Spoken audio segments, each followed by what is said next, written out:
Hi, today we are going to discuss the third slot of CAT 2025 VARC. Now, if you ask me about the paper, I would say it was a beautiful paper. At least the VARC section was something that people went complaining about.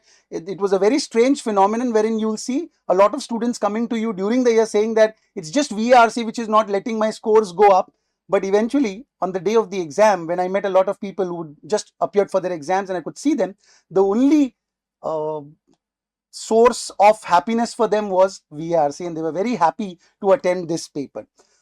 On another level, if you talk about this paper, although while you are writing the exam, you don't really have the time or the attention span to appreciate the beauty of what all is written in that paper. But for the ones who are aspirants for further attempts, who've not really taken this paper in that examination hall, they would probably be able to appreciate the beauty of the content of what was presented to you.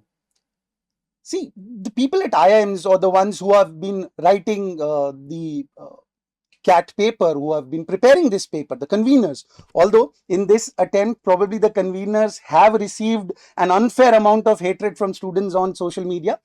But if you look at the VARC section particularly, such a beautiful attempt has been made to make you aware about some of the most burning socio-economic issues, some of the issues which we are dealing with in everyday life, some things which probably nobody is taking a stand for or probably is not communicating enough about. So whether it is about tribals, whether it is about peasants suffering because of certain laws being made, whether it is about politicians using imagery and trying to tilt the elections in their favor. So some beautiful discussions have been done in this paper. We are going to dissect this paper one question at a time, and we are going to devour it, and I'm sure you're going to enjoy this solution. So let's begin with our first question, which is an odd one out question, a very good question to start our paper with.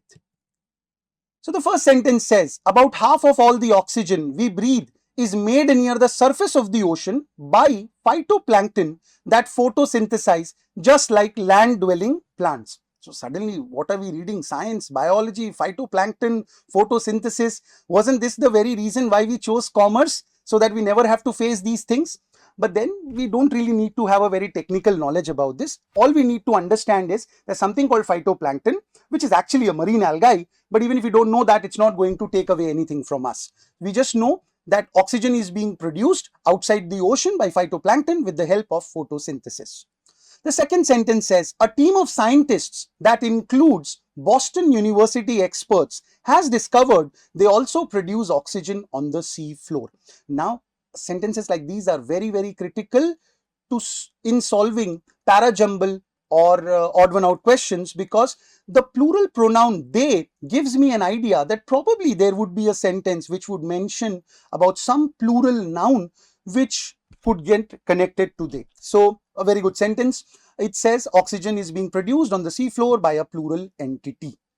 The third sentence is, the research team used deep sea chambers that land on the seafloor and enclose the sea water, sediment, polymetallic nodules, and living organisms. So from the basic description about some discovery or a phenomenon of oxygen production, we are suddenly moving to very, very specific and technical details about the research process.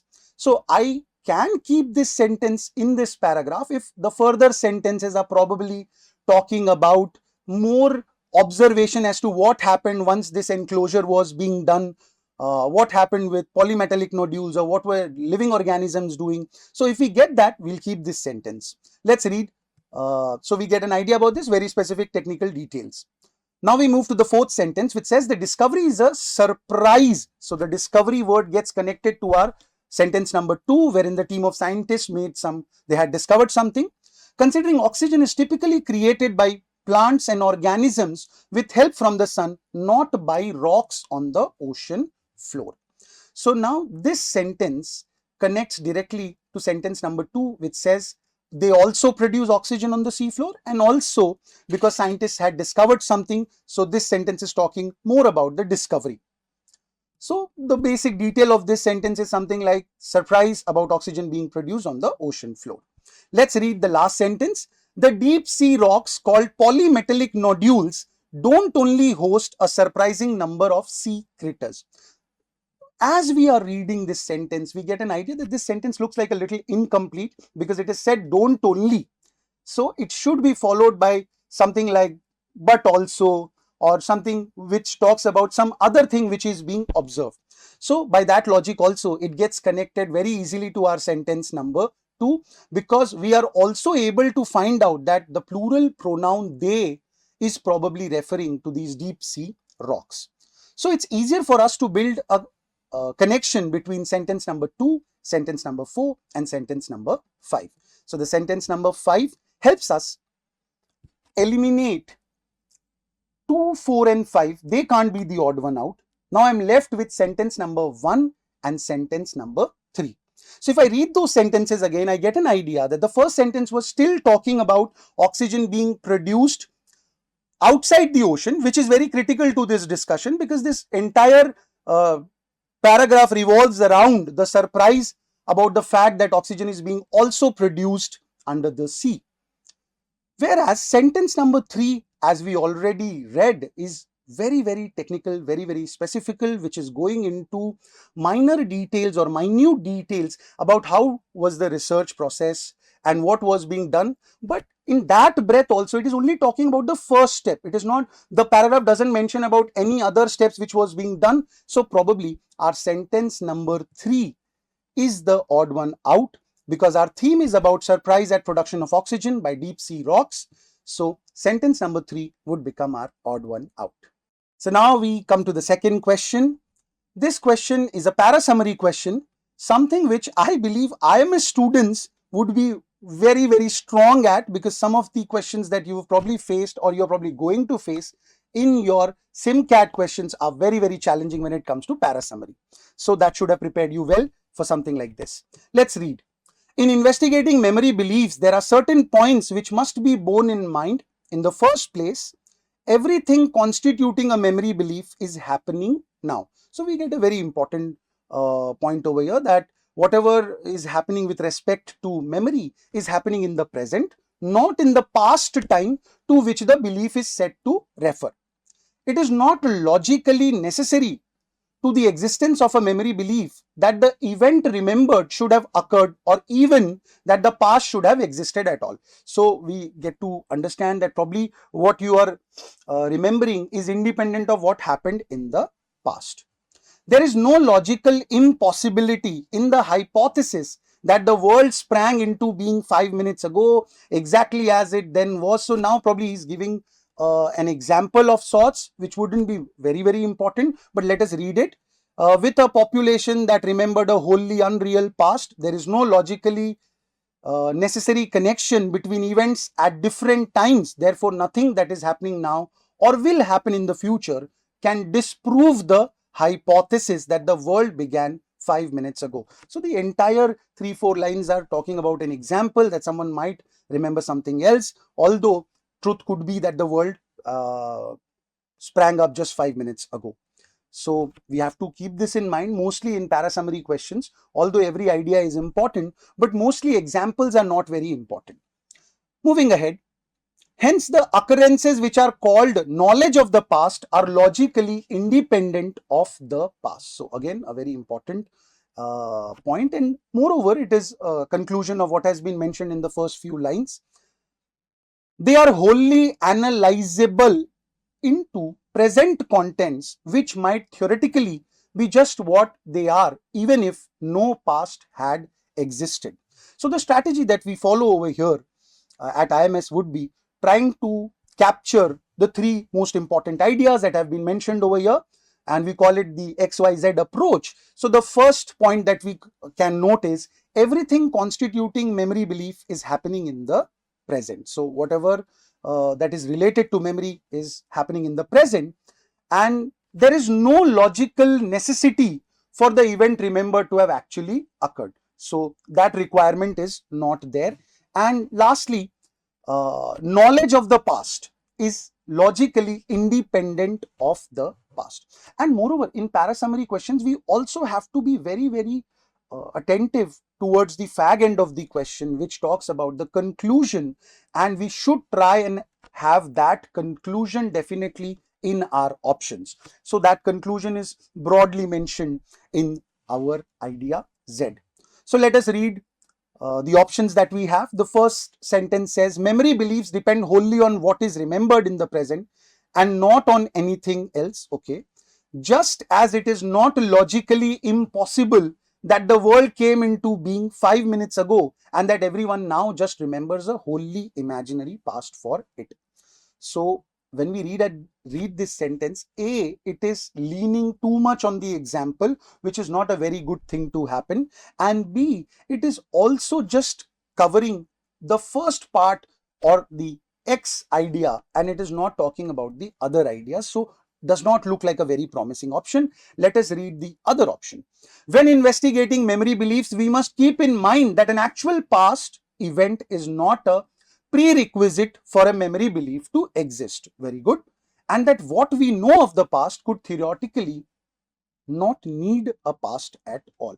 So very good. It does talk about the idea that actual past is not a prerequisite, but then it misses out on the very important idea that why is it so?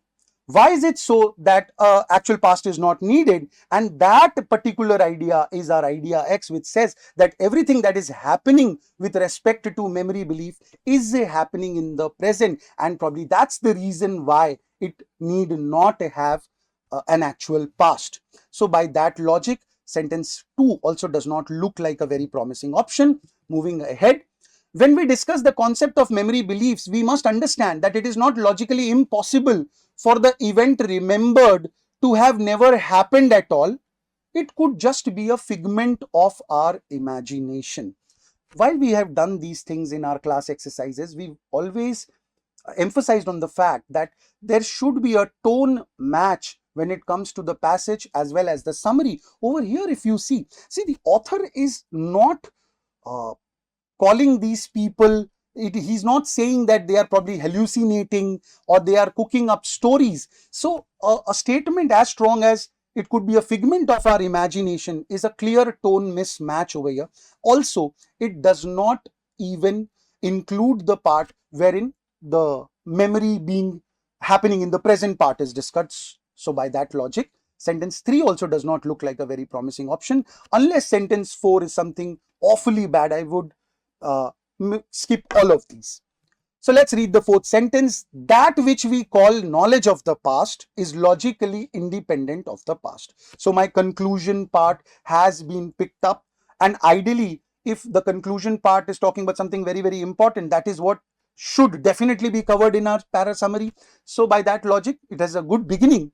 Since the act of remembering, which forms memory beliefs, happens in the present. So the logic is also being explained that why is past independent, because the memory beliefs are happening in the present. So our idea X is covered, our idea Z is covered, and does not need to be based in real past occurrences or even need a past at all. So by that logic, all our ideas of X, Y, and Z are covered in this option, and by that logic, we would be able to comfortably arrive at 4 being our correct answer. We'll skip or eliminate the other 3 and we will consider 4th as the correct answer. Moving on, let us read this RC passage and solve the questions. Para 1. In 1982, a raging controversy broke out over a Forest Act drafted by the Government of India. This act sought to strengthen the already extensive powers enjoyed by the forest bureaucracy in controlling the extraction, disposal, and sale of forest produce. So, more details which we could skim. It also gave forest officials greater powers to strictly regulate the entry of any person into reserved forest areas. So, again, it is elaborating on that point. While forest officials justified the act on the grounds that it was necessary to stop the continuing deforestation, it was bitterly opposed by the representatives of grassroots organizations who argued that it was a major violation of the rights of peasants and tribals living in and around forest areas. So at least in a CAT passage, we have people raising voices for our tribals and peasants who are living around forest areas. So if we read this passage, what we've understood so far is that a new act has come which is not being received well. It gives more power to forest officials, but then people are not happy because it is being considered as a violation of the rights of peasants and tribals, although they have given their argument that it is being done to stop deforestation, but then grassroots organizations or the NGOs are not very happy about it. So what is the topic of the passage? Very simple to understand, that we are going to talk about controversy that has erupted over the new draft forest policy. At the same time, what is the argument that is being made in this particular paragraph? So that argument, as we just saw, is the fact that grassroots organizations have not accepted the defense of forest officials for increased powers. Although they have given their defense of deforestation, but still grassroots organizations consider it to be a violation. So we'll keep that in mind and move to the second paragraph. Second paragraph is about the debate over the Draft Forest Act fueled a larger controversy over the orientation of state forest policy. So probably this debate was like opening the Pandora's box, and now the discussion has moved to the overall state forest policy. It was pointed out, for example, that the draft was closely modeled on its predecessor, the Forest Act of 1878. The earlier act rested on usurpation of rights of ownership by the colonial state, which had little precedent in pre-colonial history. So probably the rulers or the erstwhile Nawabs of India did not have a system like this. They probably allowed the tribals and the peasants to access the forest areas, but the British came and then they wanted to exploit. So they wanted to, usurpation is basically snatching away something which is not rightfully yours. It was further argued that the system of forestry introduced by the British and continued with little modification after 1947. So you remember when I was talking to you about the nature of the paper or the nature of the passages, this is what I was actually referring to. There are so many things that we see in blatant light in every day, but probably we don't even realize that we are still being governed, whether it is our police system, whether it is our civil services, we are still being governed by the same logic that probably the British had. And if that logic was sound enough, then why did we even probably rebel to move them out? At least Calcutta wasn't really happy with them going out, They were very unhappy. They did not know what to do now because they were so used to the British ways. And probably Calcutta is still in some kind of a time warp, stuck somewhere. All right. So what we've understood over here is that the new act was actually modeled on the old act, which was nothing but a very less modified version of what the British were using. Moving ahead, emphasized revenue generation and commercial exploitation, while its policing orientation excluded villages. So elaboration of the fact that it was more about exploiting people, and villages had claim on the forest resources. Critics called for a complete overhaul of forest administration, pressing the government to formulate policy and legislation more appropriate to present needs. So what we understand in this paragraph is that people are not just unhappy with that one particular act, but the entire state forest policy, because the present state forest policy is still modeled after or borrows heavily from the colonial era, where it was being framed for exploitation or usurpation of rights. So by that logic, the critics are arguing for a complete overhaul. Complete overhaul would be something wherein you change everything. So what is the argument that the passage is talking about? So the entire state forest policy needs a revamp, as it still borrows heavily from the colonial mindset. Keeping that in mind, let's move to paragraph 3. Paragraph 3 says that debate is not over yet. The draft act was shelved, though it has not yet been formally withdrawn. Meanwhile, the 1878 Act, as modified by an amendment in 1927, continues to be in operation. In response to its critics, the government has made some important changes in forest policy. So this is the part that is probably important, that what has government conceded, what has government decided or agreed to change. So the government is saying that yes, it will no longer treat forest as a source of revenue, and they'll stop ecologically hazardous practices such as the clear felling of the natural forest. So on those grounds, the government is in sync with what the critics are saying. At the same time, it has shown little inclination to meet the major demand. So we understand that probably the locals or the grassroots organization, obviously it was concerned about ecological balance, but it was more worried about the fact that they don't get access to the forest or the forest resources. And government is still not showing any signs of changing that. Namely, abandoning the principle of state monopoly over forest land by handing over areas of degraded forests to individuals and communities for afforestation. So we understand over here, the critics want that local people should get access to the forest area. In fact, degraded forest should be even handed over to the locals so that they can perform afforestation over there. So what is the argument that this passage is talking about? That the government has made some important changes, but the most important demand of abandoning the state monopoly over forest resources has not yet been met, and probably that's the reason why the debate is not over yet. Keeping that in mind, let's move to paragraph 4. Paragraph 4 says, the 1878 Forest Act itself was passed only after a bitter and prolonged debate within the colonial bureaucracy. So you see, before the beginning of this paragraph, you see those small dots, which tells us that probably the original text has something else. So that part has been skipped and it has been adapted for a CAT RC. And that's the reason why probably we've suddenly jumped from what was happening to the historical context in which the British government probably passed this act, in which protagonists put forward arguments strikingly similar to those being advanced today. So again, he's ranting on the fact that the present administration is not very different from what colonials were. As is well known, the Indian Forest Department owes its origin to the requirement of railway companies. The early years of the expansion of the railway network, blah, blah, blah, blah, blah, led to tremendous deforestation in peninsular India owing to the railway's requirement. Why did railway need it? So probably for fuel, wood, construction, timber, etc., etc., etc. So we understand that the Forest Act was probably made so that the huge demand for timber for the expansion of Indian railways could be met. Then we see huge quantities of durable timbers were also needed for use as sleepers. Sleepers are nothing but those wooden slabs on which rail tracks are laid. These days, if you go to a railway station, you'll probably see a lot of concrete blocks on which this is happening. But during the colonial era, probably wooden blocks were being used for this practice.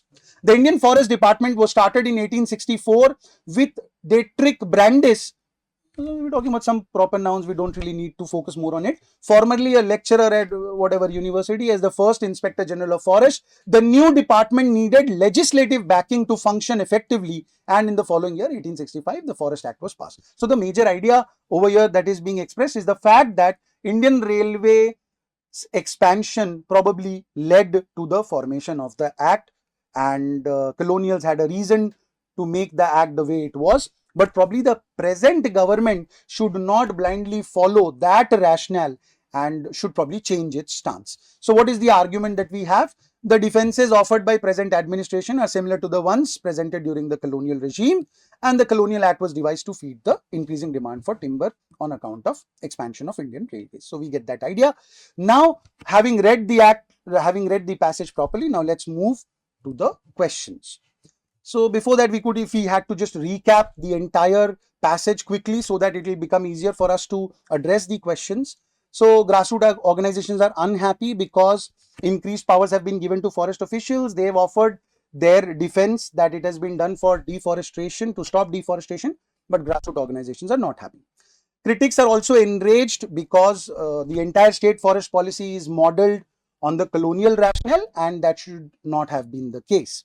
Government has made some important changes, but it has still not met the major demand of abandoning state monopoly over forest resources. Last but not the least, that the Colonial Act was devised to meet the demand of timber for expansion of Indian railways. Let's move to the questions. The first question says, according to the passage, which one of the following reforms is yet to happen in India's forest policies? So the first option is involving local people in cultivating forests.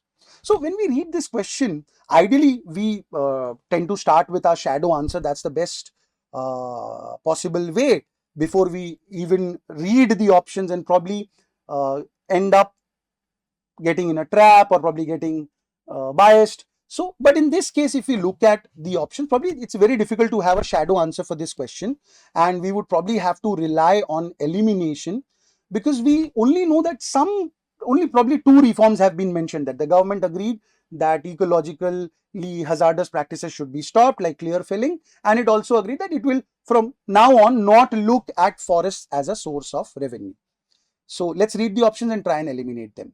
Involving local people in cultivating forests. So now this part has probably not been mentioned, and in fact, if we remember the passage, it said that the government has although it has agreed on some things, but the major demand that probably degraded forest should be handed over to the locals and they could probably do afforestation over there, that has not been met. So it looks like a very good option. Let me read the other options.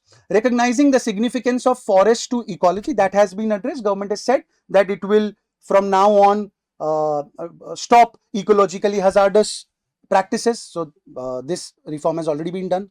Recognizing the state's claim to forest land use. Now this is very easy to eliminate because we've read in the entire paragraph that is what the colonials did, that is what the Indian officials did after independence also, and that is what probably the new draft act is also talking about. So this has already been done. A ban on deforestation.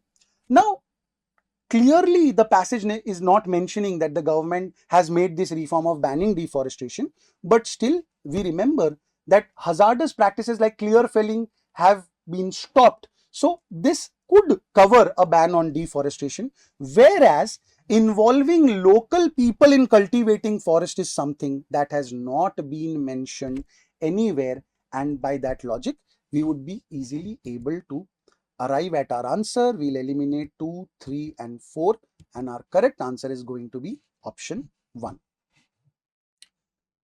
Moving ahead, let us read the second question.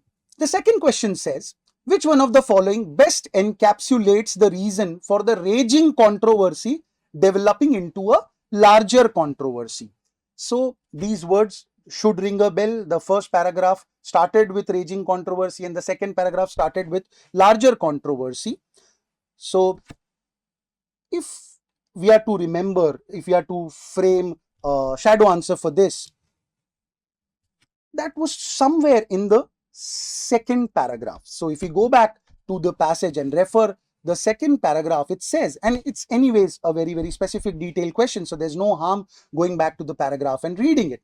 So the debate over the Draft Forest Act fueled a larger controversy over the orientation of state forest policy. So this talks about how a debate went on to become a larger controversy. It was pointed out, for example, that the Draft Act was closely modeled on its predecessor, the Forest Act of 1878, which was done by the colonial state and which had the idea of exploitation. So that was the major reason why probably this debate became a larger controversy. So our shadow answer tells us probably people were really unhappy with the state forest policy because it was still focused on what it was still trying to use the rationale of what the colonial government or administration used. Now let us read the options. The 1982 Forest Act was unjustifiably defended by forest officials in the face of bitter opposition by grassroots organizations. Although this has been mentioned in the passage, but this has very well been mentioned in the first paragraph, wherein he's talking about the raging controversy that forest officials are defending it, but grassroots organizations are not accepting it. So the larger controversy happened much after the first paragraph. So this option can be eliminated. The 1982 Draft Forest Act further enabled the commercial exploitation of forest resources by forest bureaucracy. Again, this was a part of the first paragraph. This was in fact mentioned even before the defense was being given by the forest officials about stopping deforestation. So this also happened much before the debate became a larger controversy. So this can be eliminated as well. The 1982 Draft Forest Act replicated colonial measures of control and regulation of forest resources. This kind of matches with our shadow answer, so looks like a very good answer. Let us read the ultimate option. The 1982 Draft Forest Act violated the rights of tribals and peasants who lived in and around forest areas. So this was a fairly easy passage, I would say. We did the first question, it did not require a lot of going to and fro to the passage, and in this question also, if we just manage to read the first and the second paragraph, it would be very easy for us to eliminate the fourth option as well, because this was also a part of the first paragraph. And this was the objection that the grassroots organizations had. And so all of the three options that we are eliminating were in fact a reason for the raging controversy and not for the controversy to become a larger controversy. So our correct answer is going to be option 3, which talks about the colonial hangover, or which talks about the borrowing of colonial mindset. So this was a fairly easy question to attempt. Moving to the next question. All of the following, if true, would weaken the narrative presented in the passage except that. Now, ideally, if you're in an exam scenario, this should be a question that you should probably attempt at the last. You should probably skip to the fourth question and see if it is an easy question to attempt. But today, over here, I'm going to discuss this in the sequence itself. But in an exam scenario, this requires critical reasoning. Probably there is a lot of except and true and weaken. So it would probably need you to go back to the passage. So this should be attempted at last. Okay. So let us try and break the question stem. All of the following, if true. So we follow a very simple strategy wherein we say true would stand for plus, and false would stand for a minus, weaken would stand for a minus, strengthen would stand for a plus, and something like an except would stand for minus as well. So when we break this question stem, it says all of the following if true. So I get a plus. Would weaken the narrative. So I get minus. So plus into minus is equal to minus. Presented in the passage except that. So except minus again. So minus into minus is going to be a plus.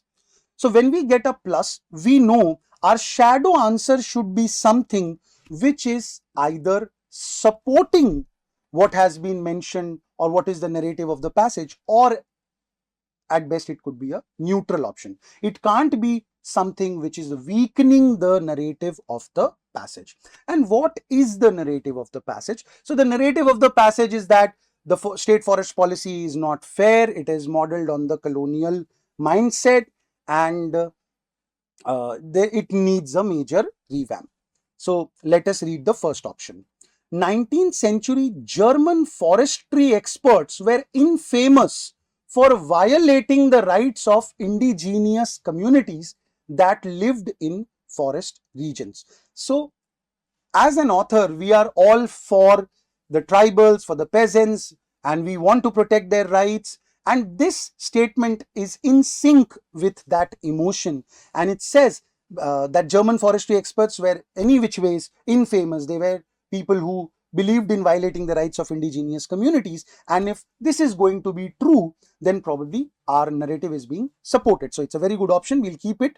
Let's read the second option. Certain tribal groups in India are responsible for climate change because their sustenance has historically depended on mass scale deforestation. Now over here we are shifting the entire blame on tribals because they are the ones who've done deforestation. Nowhere the passage has said something like this. And if this were to be true, it would totally weaken all the claims of the critics. It would weaken all the claims of grassroots organization. So this is not the correct answer. This could be eliminated. Before British rule, peasants and tribal groups were denied access to forest resources by Indian rulers and their administrations. Now, if you remember a word that you've read in the paragraph which said, this practice was unprecedented.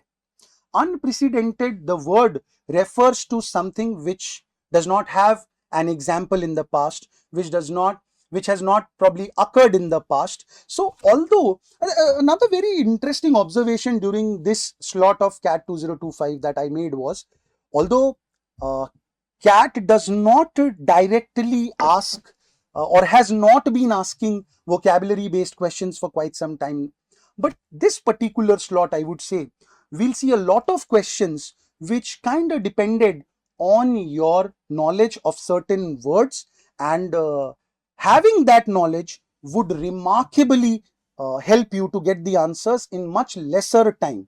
So all of you who are probably at the very start of your journey and you're starting to prepare for CAT, I would strongly recommend use the first couple of months to become much stronger at vocabulary, because you never know, CAT itself would probably give you a lot of advantage if you are good with vocabulary. If your repertoire is good, it's going to be really, really helpful. And most importantly, all the ADMAT exams that we have, they have direct questions on vocabulary. So you would be at much greater advantage in following this piece of advice. So let's read the last option. The timber requirement for railway works in 19th century India was met through import from China in exchange for spices. So if this was also true, this would totally negate the fact that the forest policy was designed to cater to the demand of Indian railways for timber, because this says that timber came to India from other country and it via other means. So this is also going to weaken the narrative of the critics. This is going to weaken the narrative of grassroots organizations. The fact it would probably remove all the blames on the colonial authorities for having a flawed forest policy. So it's easy for us to eliminate all of these options and we would be able to arrive at the correct answer, which is our first option, which talks about the fact that as if this is true, that German forest experts were known for being unfair to the indigenous people, that again strengthens the fact that it is probably for that reason that people are still suffering. So the next question. According to the passage, which one of the following is not common to the 1878 Forest Act and the 1982 Draft Forest Act? Now again, if we have to prepare a shadow answer for this question, it will be a little difficult for us, because we just know for a fact that there were some similarities, and the most important and the most blatant similarity was that both of them were based on the colonial mindset, and both of them probably wanted to exploit and usurp the rights. So again, I would be relying on elimination. So let us read the first option. Both sparked controversy and debate among various stakeholders. Now, this is something that has been mentioned. How? As far as the new act is concerned, there was a raging controversy, there was a larger controversy, so we understand that there was a lot of controversy. And if we remember the third paragraph of our passage, it did mention that even when the British officials were trying to come up with this legislation, within their cohort also, they had a lot of prolonged debates, they had a lot of bitter debates. So the phrase bitter and prolonged debates is mentioned. So that tells us that probably that is a common point between both the acts, that during the 1878 period also there was controversy and now also there was controversy. So that can't be our correct answer. The second says both resulted in large scale deforestation. If we remember our first paragraph, the forest officials said the very reason to bring the new act and to empower the forest officials in greater magnitude is because they want to stop deforestation. So deforestation cannot be a effect of the new act. So this is probably incorrect. And we also remember there was another mention wherein the government said that it is going to abandon all ecologically hazardous practices like clear felling of trees. So again, we know that, see, the first act definitely resulted in a lot of deforestation. It is clearly mentioned in our paragraph that in the peninsular region, a lot of deforestation happened so that they could feed the increasing requirement for the Indian railways. But this new act did not mention anything of that sort. And in fact, the new act was justified on the grounds that it was trying to stop deforestation. So this looks like the correct answer, but I'll still move ahead. Both reflect a colonial mindset. That is true. That is the biggest claim that this passage is making. That is the biggest problem that we have in real life as well as in this passage. Both sought to establish the state's monopoly over forest resources. This has also been repeatedly mentioned that the government has although agreed to make some important changes, but it is still not meeting the most important demand, and the most important demand was abandoning state's monopoly over forest resources. So again, a very, very doable passage, a very easy read, and also very easy questions. I would say all four of these questions were easily doable, and one should have definitely attempted this paragraph. And we arrive at our answer, which is both resulted in large scale deforestation, because that did not happen. Moving forward, let us look at the next question. This question is a para-jumble question. Let's read this. When I ask the distinguished LGBTQ activist and writer Cherry Moraga whether she uses Latinx to refer to herself, she tells me I worked too hard for the A in Latina to give it up. I refer to myself as Zicana. Okay, so now when we look at this sentence, this could very well be a starter. When we just read this sentence, we probably have a feeling that probably this is where the discussion begins from. So it could look like a starter sentence. Then let's move ahead. Let's read a few more sentences, and it would probably give us more idea. Of our accumulated ethnic population, only a third use Hispanic to identify themselves, a mere 14% use Latino, and less than 2% recognize Latinx. So when we read this sentence, this is throwing in some sort of statistics. This is telling us the first sentence mentioned Latinx. The second sentence is also talking about that probably amongst the different words or names that have been given, Latinx is probably being used by very few people. That is what we are able to see over here. But of our accumulated ethnic population, so it does not really give us a clear idea as to what this our can stand for. So probably does not look like a starter sentence. It would need some sort of context to build upon. So probably it is a follower. Moving ahead, they have done this. So the very moment you read they have done this, so this would also need some sort of a precursor which would probably help us know what they stands for and what this stands for. Does not look like a starter. Let's read further. Although gender in languages is grammatical, not sociological or sexual, and found in linguistic families throughout the world from French to Russian to Japanese. So this sentence does not look like a starter sentence. That's very clear. And again, as I said, whenever we are solving odd one out or para-jumble questions, pronouns like they are very, very important. They tell us that it should probably have a plural entity which has been referred over here. So does not look like a starter sentence at all. It is definitely a follower sentence. Let's read the last sentence. More recently, activists seeking to render our name gender neutral out of respect for our LGBTQ members have devised yet another name for us, Latinx.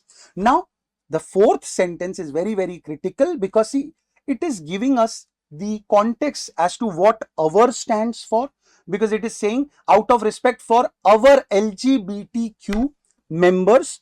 And also a lot of sentences in this paragraph have spoken about the word Latinx. So you see the first sentence uses the word Latinx, the second sentence uses the word Latinx, and amongst 1, 2 and 4, it is very clear that 4 is the sentence that should come first, because that is giving us the first reference of a new name that has been devised, which is Latinx. So when I read these 4 sentences, I'm also getting the clarity about they also. So they have done this. So who has done what?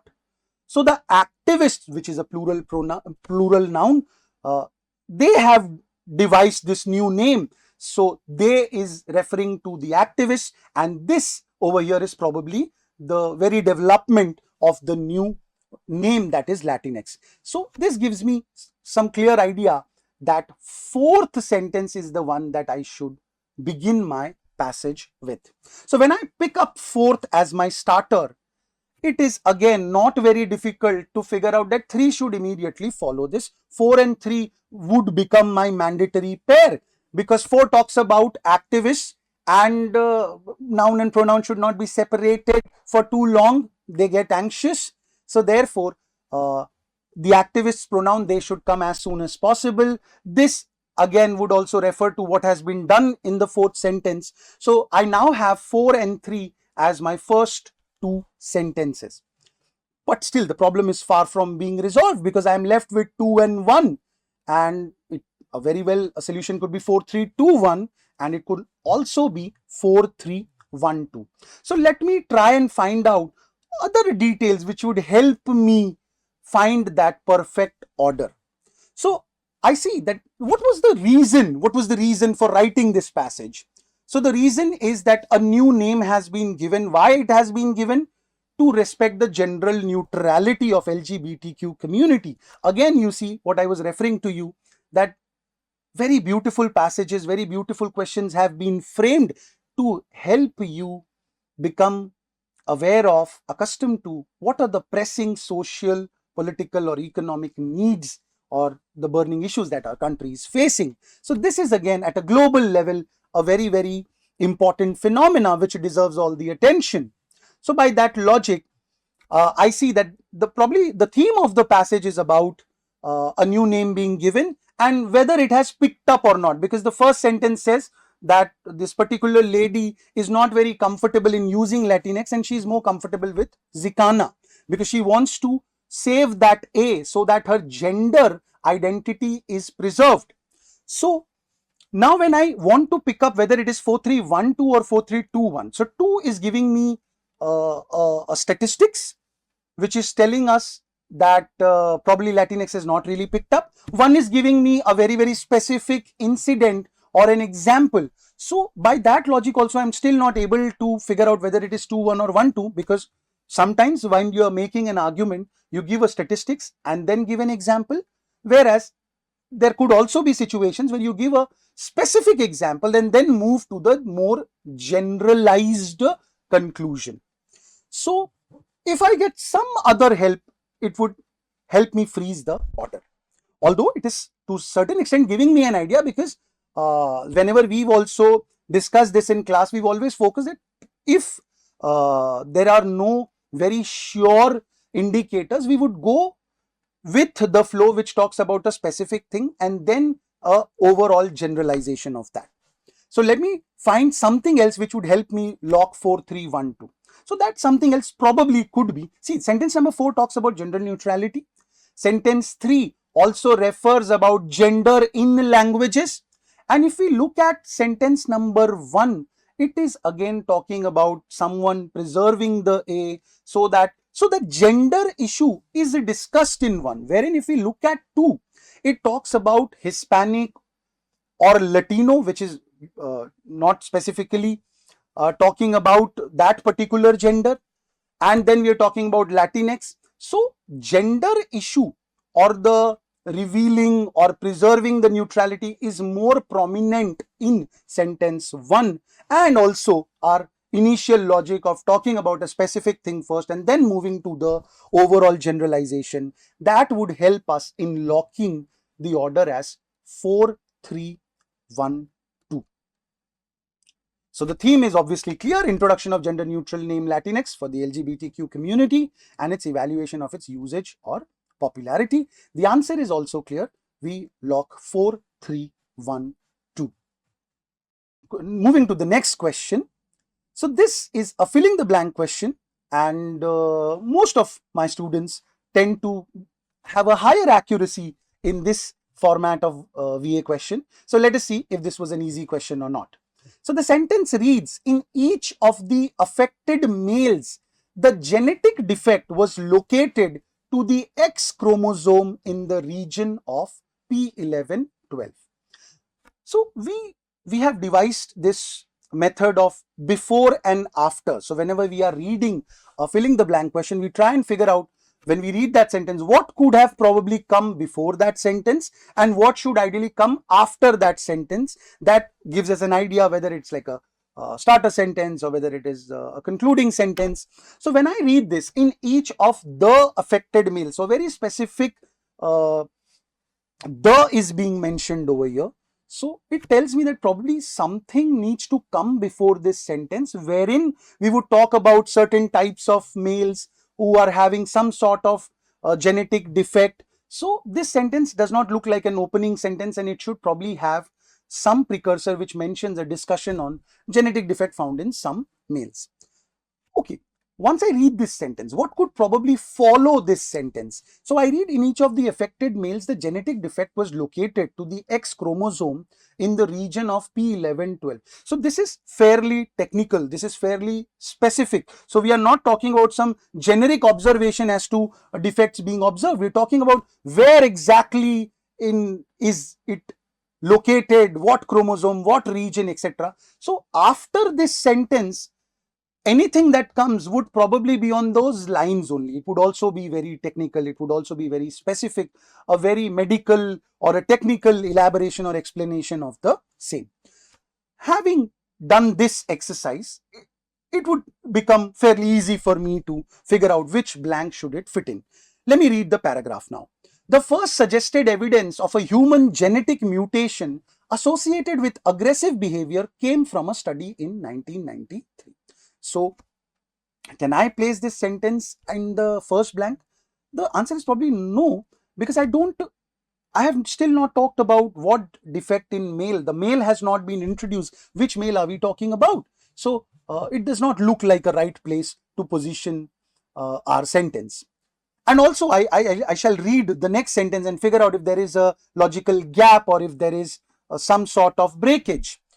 So the first sentence talks about genetic mutation associated with aggressive behavior, and that was observed in a study. So probably the next sentence, if it is talking about that study, if it is talking about that aggressive behavior, then there is a continuation. Genetic and metabolic studies were conducted on a large Dutch family.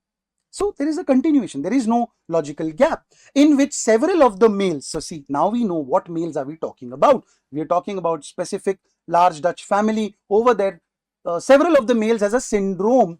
So this should have been have a syndrome, but I guess even in the paper it was referred to as has a syndrome. So probably small typo from their end. Has a syndrome of borderline mental retardation and abnormal behavior. So now the stage is set. Now we know what males have been talked about over here. So let me see if I could put it in blank number 2. But before that, let me read the next sentence and see if there is a gap. The undesirable behavior included impulsive aggression, arson, and exhibitionism. So now when I read this sentence, I see that probably our sentence cannot fit in blank number 2, because our sentence is very specific. It is specifically locating the region where this genetic defect was located, what chromosome, etc. After this, we cannot have a very generic sentence which talks about the behavior being aggression or arson. So again, there is a logical flow and there is no gap over here. So we'll cancel out the blank 2 as well. We move to the third blank. Let me read the next sentence to see if there is a gap. So it says a point mutation was identified in the 8th exon of the monoamine oxidase A structural gene which changes glutamine to a termination codon. So again, this sentence is probably from the same family of it being very technical, very medical, medically specific details are being mentioned over here. So one thing is for sure, that the given sentence and this last sentence would come together. Now whether it would fit in blank 3 or it would fit in blank 4, that needs to be checked. So can I place in each of the affected males as my last sentence of this paragraph? So I guess that would not be the most appropriate blank, because see, in each of the affected males, so we've talked about certain males in the past, and this sentence should be closer, as close as possible to that line wherein those males were referred to, because the last sentence of the paragraph has become very specific. It is now not talking about what kind of behavior was exhibited in those males. It is talking about a point mutation, and it is becoming even more technical. So by that logic, I would say option 4 is not the best place to put it in. Option 3 looks like a very good area. Option 2 and 1 we've already eliminated. We know they are not the best spots to fit in our sentence. So our correct answer is going to be option 3. And now when I read it, so it says the undesirable behavior included blah blah blah blah blah. In each of the affected males, the genetic defect was located at this and this region, and then it goes further on to elaborate what kind of mutation was identified and which exon was it identified in. So by that logic, my correct answer is going to be option 3. Moving ahead, let's read the next question. The passage given below is followed by 4 alternative summaries. Choose the option that best captures the essence of the passage. So it's a para-summary question. Let's see. The return to the Tailor is the juxtaposition. Juxtaposition is manifestation and arrangement which brings about, expresses something in a much better manner. Juxtaposition of the 3 key things for the mindful Indian shopper. So paragraphs like this relatively become easier to solve in a para-summary question because it already mentions that it is going to talk about 3 key things. So I have clear idea that my para-summary would need to talk about all the 3 points. The first is the conscious shift away from the homogeneity of fast fashion. So the first point that I need to include in my para-summary is that people want to move away from the homogeneous fast fashion, the sameness, they are not very happy with it. Then it moves forward by saying the idea of 100 other people owning exactly the same Zara trench coat or H&M pleated skirt. So this is just an example or elaboration of what has already been mentioned. So I'll figure out the second. The second is an actual understanding of the waste behind the fast fashion market and wanting not to contribute to that anymore. So I've already devised my 2 important points. First one was that they wanted to move away from homogeneity, and the second one is that they do not want to contribute to the waste that fast fashion generates. The last is the shift toward customization and fit. The idea of having imagination brought to life, so that is the elaboration or explanation of what customization would mean, and to have them fit exactly. So just an elaboration of customization and fit without paying exorbitant rates for that bespoke tailoring for the individual with a keen fashion sense and a genuine desire to move away from the waste and uniform. So now they've probably started summarizing it because they are now talking about moving away from uniformity. The point about waste is being mentioned, and eventually in the end it is talking about without paying the premium for it that indie brands would invariably demand. The Tailor is the perfect crossover. So we know that we follow the XYZ strategy. Usually we've learned that XYZ is supposed to mention the most important idea and then the supporting idea and then the peripheral idea. But in a para-summary question like this, you don't really have a scope for different, to rate ideas on different categories. It's very easy to figure out the 3 important things. So the first part tells us that the 3 important things are there. The first being moving away from homogeneous fast fashion. Second being the inclination to not contribute to the waste. And the third being customization and fit at reasonable prices. So any option that covers all of this would be my correct answer. Let me read the options. The first option reads, all Indian shoppers are opting for customization and a shift away from homogeneity over expensive clothing brands like Zara and H&M. So this is distorted option. A, it is including all the Indian shoppers, whereas the passage specifically referred to mindful Indian shoppers. So it's generalizing. Secondly, it is making me believe that they wanted to move away from expensive clothing brands like Zara and H&M. I don't know that. The passage never mentioned that a person was unhappy with the pricing of Zara or H&M. The passage mentioned that they were unhappy because it was homogeneous. Every other person probably owns the same. If I had to give you an example in the Indian context, we could take the brand Zudio. Whenever you're going to college or a coaching class, wherever you are there, you'll always find that the kind of outfit that you own from Zudio, somebody else also in your classroom owns the same. So the problem is not with the price, but the problem is with the homogeneity. So one is definitely not the correct answer. In the Indian retail market, people believe that expensive branded clothes are wasteful and therefore are returning to the neighborhood tailor. This is a very incomplete option. It is not talking about homogeneity. It is only referring to expensive and wasteful. And in that sense also, it is making me believe that probably uh, it looks wasteful because of the expenses. No, the passage gives me an idea that people don't want to contribute to that waste. So probably that wastefulness is got more to do with ecology, not about expenses. So 2 also is incomplete and incorrect. The mindful Indian shoppers are returning to the tailor with a genuine desire to wear clothes which are less expensive, fit them well, and are yet fashionable. So let me see what all is it including. It includes returning to the tailor because they have a genuine desire to wear clothes which are less expensive and it fits them well and are yet fashionable.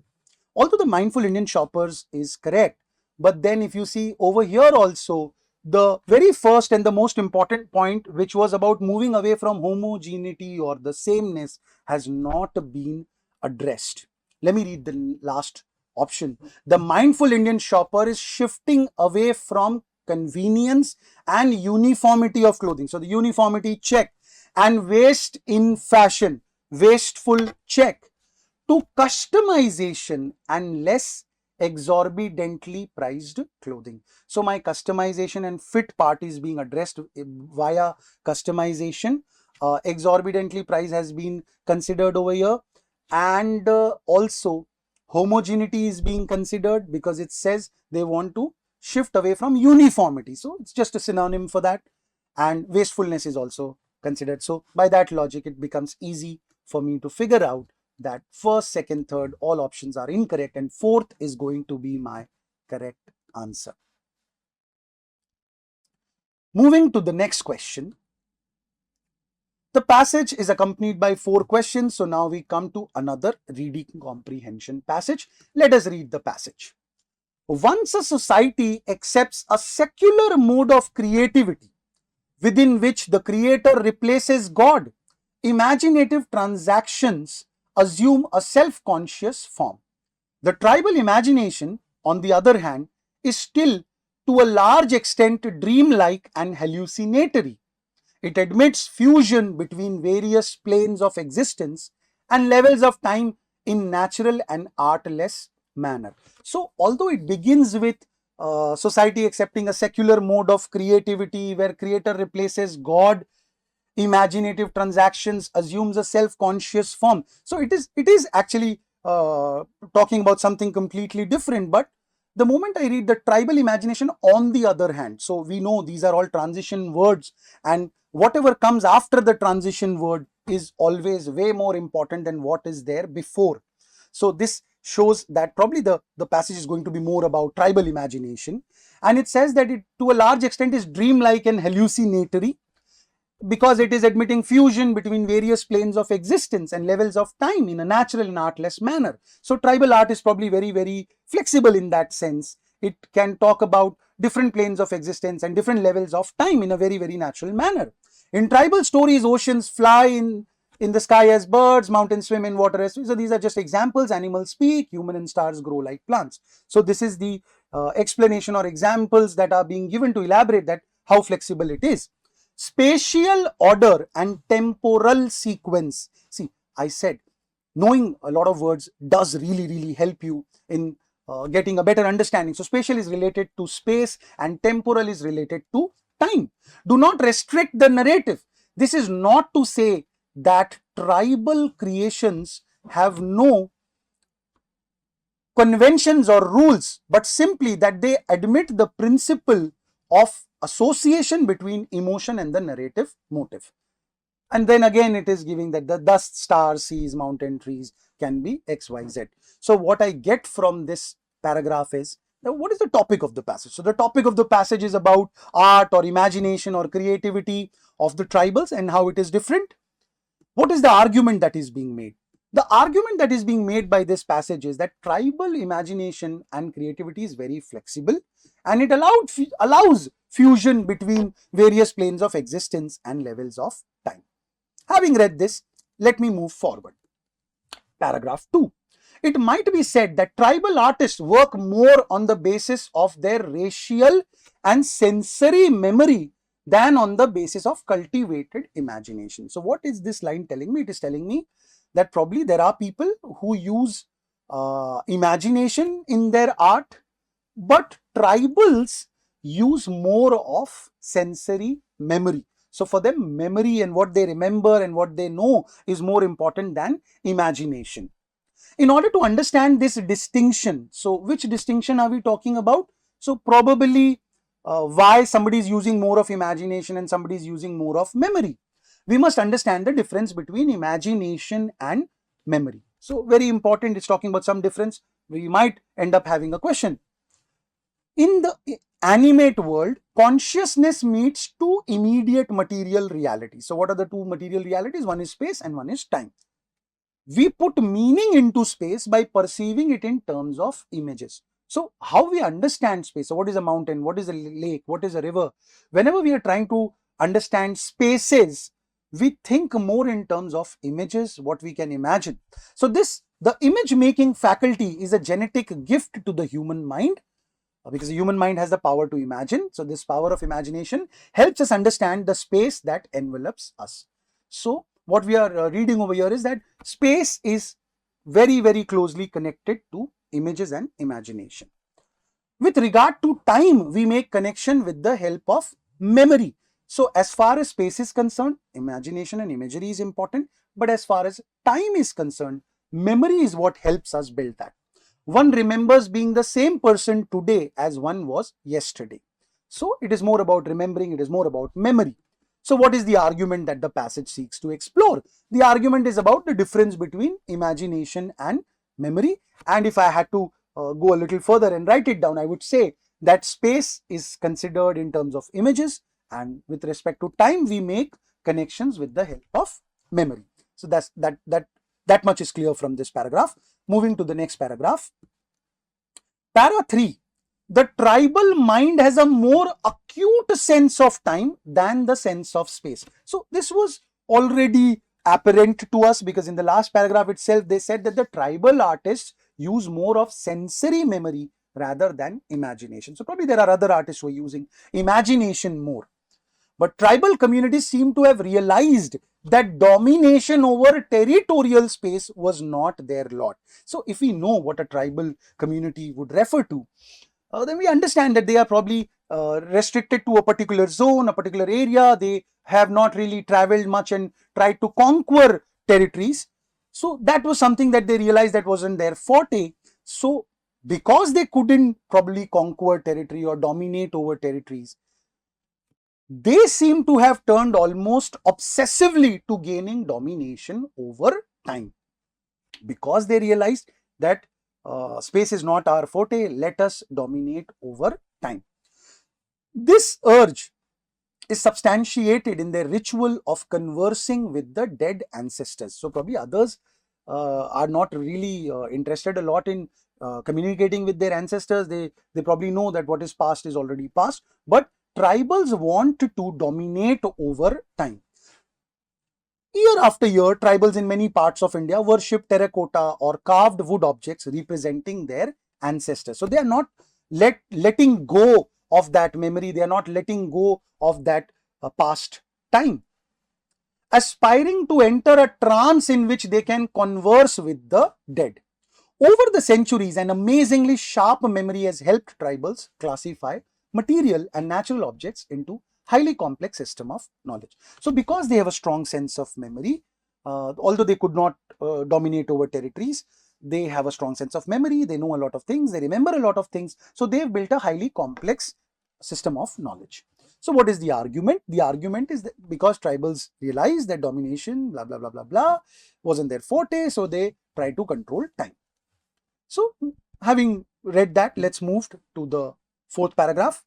One of the main characteristics of the tribal arts is their distinct manner of constructing space and imagery. So this is very interesting to read over here, because so far we were reading that they focus more on memory, they focus more on time, but over here we are talking about how do they treat space, because the other artists probably use imagination when it comes to space. What are the tribals doing when it comes to space and imagery, which might be described as hallucinatory. So again, this word is being used in the very first paragraph. We read this word dreamlike and hallucinatory.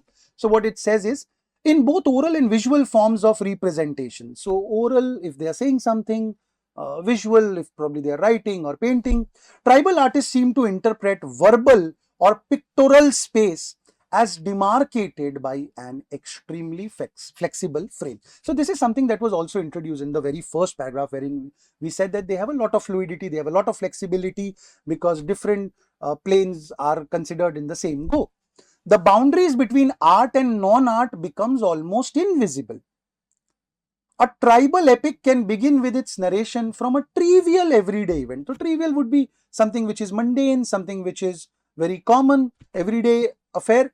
Tribal paintings merge with living space as if the two were one and the same. So what they are saying is that an epic, so whenever usually an epic or a very saga story is being said, it would not really talk about the mundane things, it will talk about something very, very special. But when it comes to tribal epics, they can very well begin their narration with something which is very, very trivial. So what is another thing which is very important over here is no deliberate attempt to follow a sequence. So again, sequence or chronology is probably not given a lot of, there is no strict adherence to a sequence. The episodes retold and the images created take on the apparently chaotic shapes of dreams. Such a beautiful line. It talks, do we remember our dreams? Can we chronologically list what happened in our dreams? Because in our dreams, it's very chaotic. A lot of things are happening. The next morning when you get up, you probably remember bits and pieces, and whatever bits and pieces you remember, you are not able to even connect them. So you would probably explain a dream sequence by saying that, I don't know what happened, then I was suddenly at XYZ location and so person was there with me, and then suddenly I was, I don't know, I was back at my house, and then suddenly I saw glimpses of my school. So our dreams are very, very fluid, very, very flexible. So they are very chaotic. It does not have a strict chronology or it very, very specific depictions. So tribal art is something similar to that. In a way, the syntax of language and the grammar of paintings are the same, as if literature were painted words and painting were a song of images. A very, very philosophical line which is saying that in tribal art, words and images are probably being used in the same manner, so you can't really demarcate. They consider paint literature to be like painted words, and as if paintings were a song of images, right? So even if I don't understand the last part very well, let me try and figure out what is the argument that the passage seeks to explore. So the argument is that tribal art is free from conventional rules and it's flexible in its depiction of space and imagery. Also, there is no strict adherence to a sequence. Let me move to the recap. So if I had to quickly recap what we've read. So tribal imagination and creativity is flexible. This has been mentioned at multiple places in the paragraph. And it allows fusion between various planes of existence and levels of time. So they are very flexible when it comes to existence and time. We understand space in terms of images and time with the help of memory. A very important paragraph which was talking about the difference between imagination and memory. Tribals have an urge to control time by using memory, and this has helped them build a complex knowledge system. Over there, the example of conversing with the dead was mentioned. And then tribal art is more dreamlike because it's very flexible in its depiction of space and imagery, and there is no strict adherence to a sequence. So fairly easy passage to understand because repetitive ideas being referred to. So it becomes easy for us to get the entire gist of the passage. So any central idea question or main idea question should not be very difficult for us to attempt. Let's move on to the first question of this passage. On the basis of the passage, which one of the following explains the main difference between imagination and memory? So this is straight an easy one. because we've read that there is an entire paragraph which has been dedicated to figuring out the difference between imagination and memory. If I had to make a shadow answer, that would be something like, with respect to space, you give more importance to image and imagination. You are able to add meaning to space with the help of images. And with respect to time, you rely more on memory. This was mentioned in spatial and temporal. This was mentioned at multiple places. Now let me read the first option. Tribal groups value memory over imagination when it comes to creating art and literature. So we do not have to get trapped in this. The passage does mention that tribal groups are they try to have better control over time, and they use more of they are more focused on time and memory. But then when we read the passage, it did not say that while they are creating art, they are giving more importance to what and lesser importance to what. So this is a wrong option. Second sentence being imagination needs to be cultivated, whereas memory is more intuitive because it is racial and sensory. None of this has been mentioned. So what has been done over here is increasingly cat authorities or paper setters try and use more and more words directly from the passage, so that if there is somebody who's a superficial reader who's not really understood the passage, he would end up picking up these options because he would see, okay, something sensory was mentioned, racial was mentioned, intuitive was mentioned, so probably this is the correct answer. But if we read this option, none of this was being said. In fact, what the passage said was that imagination, or the power to imagination, is a genetic gift. So there was no mention of the fact that it needs to be cultivated. So by that sense, it is incorrect. Let's read third option. Imagination helps humans make sense of space, while memory helps them understand time. This is something very, very similar to what our shadow answer is. So looks like the correct answer, but let us nevertheless read the last option. Imagination is a genetic gift to humans, whereas memory is central to human consciousness. Something totally out of the scope has been put in this option. So this could be eliminated easily. Although the first part is mentioned that imagination is a genetic gift, but as I said, we can never be able to we can never increase our accuracy if we believe in superficial reading. There can be multiple videos that you might come across of people telling about how skimming and skipping is very, very important. But I'll tell you, all the time that you try and save would become counterproductive, because you wouldn't be able to understand the question or the options, and you would end up going again and again back to the passage. Our attempt should be, even at the cost of spending, let's say, a minute more, but whenever we are reading an option, there are obviously some details like proper nouns as to what the name was and which city and which university or which place. These things can obviously skimmed over, but then whenever we are reading the passage, we should try and understand it thoroughly, so that that 1 minute that we've spent in reading extra would be offset, because we would be able to arrive at the answers quickly, and our accuracy would also be relatively higher. So we are able to pick up the third option as our correct answer. We'll eliminate all other options, and third would be the correct answer. Moving to the next question. Which one of the following best explains why tribals in India worship their dead ancestors? So there was this passage which was talking about tribals tend to seek more control over time. They know that territorial domination is something that is not their forte.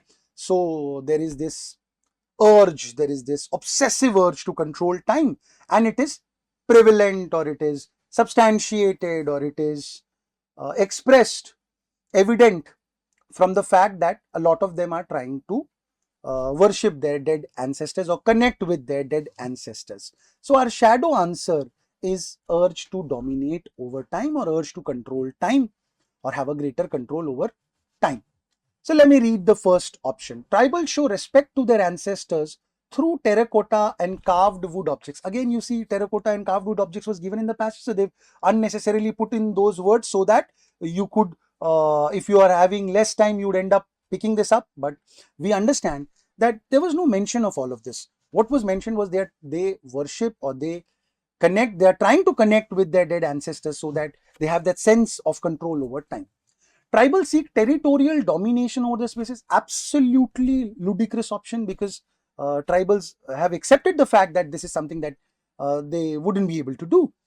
Tribals possess a sophisticated knowledge system that is based on memory. It's a true, but a very incorrect option. In the last paragraph, we do know that they have a complex knowledge system and that is dependent on their strong sense of memory. But then this has got nothing to do with them trying to connect with their dead ancestors. Last option being, for tribals, conversing with the dead becomes a way of seeking control over time, fitting directly, matching directly with our shadow answer. So we'll eliminate all the other options and straight away attempt or pick fourth as the correct option. Again, I would say a fairly simple passage, although there were some portions which were a little difficult to understand, but when we read the questions, we see that we are not having a constant need to go back to the passage. So fourth is the correct answer.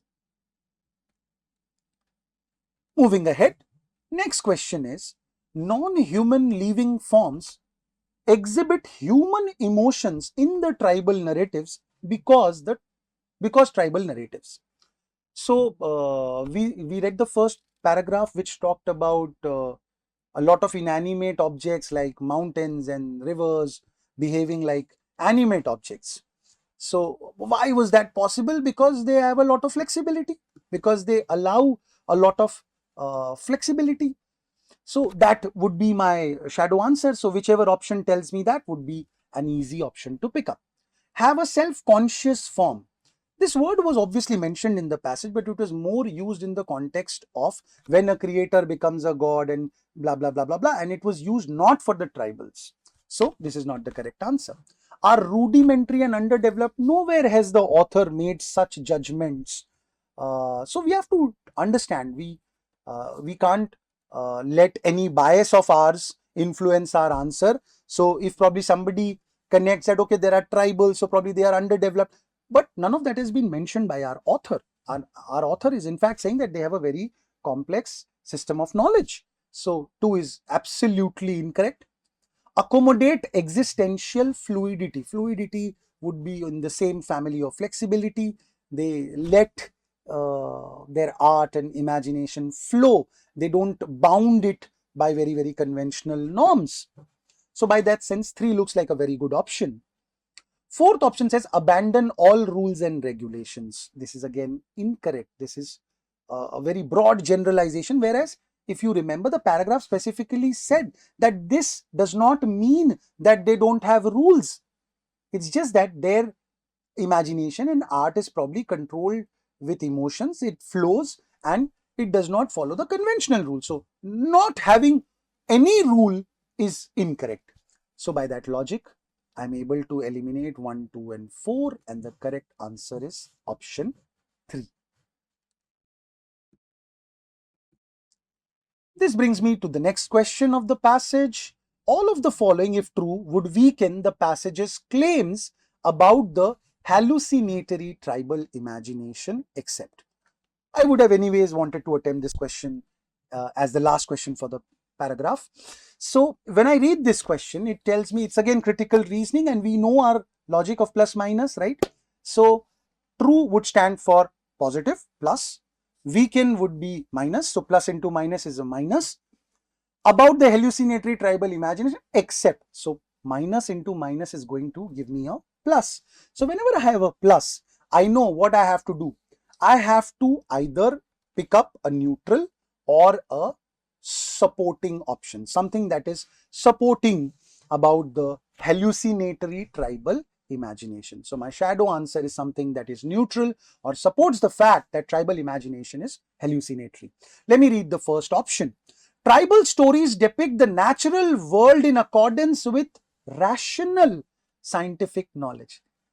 Now, if that was true, then there would have been no hallucination, there would have been no dreamlike sequences, then it would have been something which was very, very accurate, something which was very, very rational and logical. So this is incorrect. Tribal art excludes the depiction of the mundane reality of everyday life and objects. See, again, you see very small words like trivial and mundane, and the knowledge that these are synonyms can really, really help us increase our accuracy. Do believe me, the first couple of months of your test prep should go into developing your vocabulary. I'm not saying that beyond those 2 months you should not work on your vocabulary, but at least when you have greater time, when the pressure is not that high, you should focus extensively, whether it is with the help of the book Word Power Made Easy, or whether it is by following our Telegram pages or Instagram pages wherein we throw in words of the day, etc.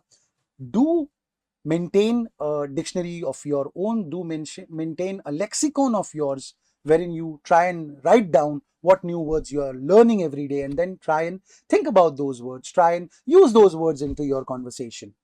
So tribal art excludes the depiction of the mundane reality of everyday life and objects. See, this is also incorrect in the sense that the passage specifically said that it is very normal for an epic to even begin with trivial details. So this is also incorrect. Moving to the third sentence, tribal narratives exhibit a chronological beginning, middle, and end. So if something follows a very, very chronologically correct sequence, then again it will not be hallucinatory, it wouldn't be a dreamlike depiction. So this is again weakening my assertion that tribal art is hallucinatory. Fourth sentence says, shamanic rituals involving conversing with the dead often feature in tribal stories. Again, if you look at it, if you're not aware of what the word shaman means, if you're not aware of what is shamanic, if you're not aware that we're talking about witch doctors, if we are talking about people who help you communicate with the dead people, then probably it would have been a little difficult for you to confidently lock option 4. But the ones who are aware of the word, it would be very, very easy for you to figure out. And even if we are not aware of the word, we do see that it is talking about conversing with the dead. So it's a sort of hallucination when you have a feeling as if you have spoken to your dead ancestors. So that is supporting my assertion that that tribal imagination is hallucinatory. So by that logic, I'm able to eliminate all the 3 options and I arrive at my correct answer. Let's move to the next question. So the next question is a para-jumble question, and the very sight of it is a little horrifying because there are a lot of words, very dense verbose sentences we have over here. Ideally, in an exam scenario, such questions should not be given a lot of time. Any which ways, para-jumbles are a little tricky, and with so many words and dense paragraph, it would tend to be a little difficult. And then even if we on a cursory reading, we find that there are some difficult words as well. But because it's a theta question, so you wouldn't leave it blank, so might as well give it 1.5 minutes, and if you are able to figure it out, well and good. Otherwise you should skip it and move to the next question. Over here, for the sake of a discussion, we would obviously go and discuss this question. Let us read the first sentence. The effigy of a candidate establishes a personal link between him and the voters. The candidate does not only offer a program for judgment, he suggests a physical climate, a set of daily choices expressed in a morphology, a way of dressing, a posture. So see, it brings me back to what I was saying in the very onset when I said that, see, this paper has beautifully brought to you all the burning issues, all the relevant political, socio-economic issues in front of you in the form of questions. What we read over here is something that we experience every day. There's a reason why our politicians dress a certain way. Almost all the politicians dress a certain way so that people can relate to them, their vote bank can relate to them. uh, and without taking names, I would say there are certain ex-chief ministers who used to dress in a certain manner so that their middle class vote bank could connect with them. And also, if you see, whenever two dignitaries meet, there are a lot of social media videos which talk about what he was wearing and what was the posture and how long did the handshake last and did they hug or did they not hug. So whether it is Narendra Modi meeting Putin, or whether it is Kim Jong-un to meeting Donald Trump, or whether it is Helsinki meeting Donald Trump, every time such a meeting happens, their dress sense, their posture, everything is being analyzed. Why? Because everything is communicating. The way you dress, your posture, your stance, everything has a hidden message that people are trying to decode. That being said, when I read this sentence, it looks like an elaboration on something.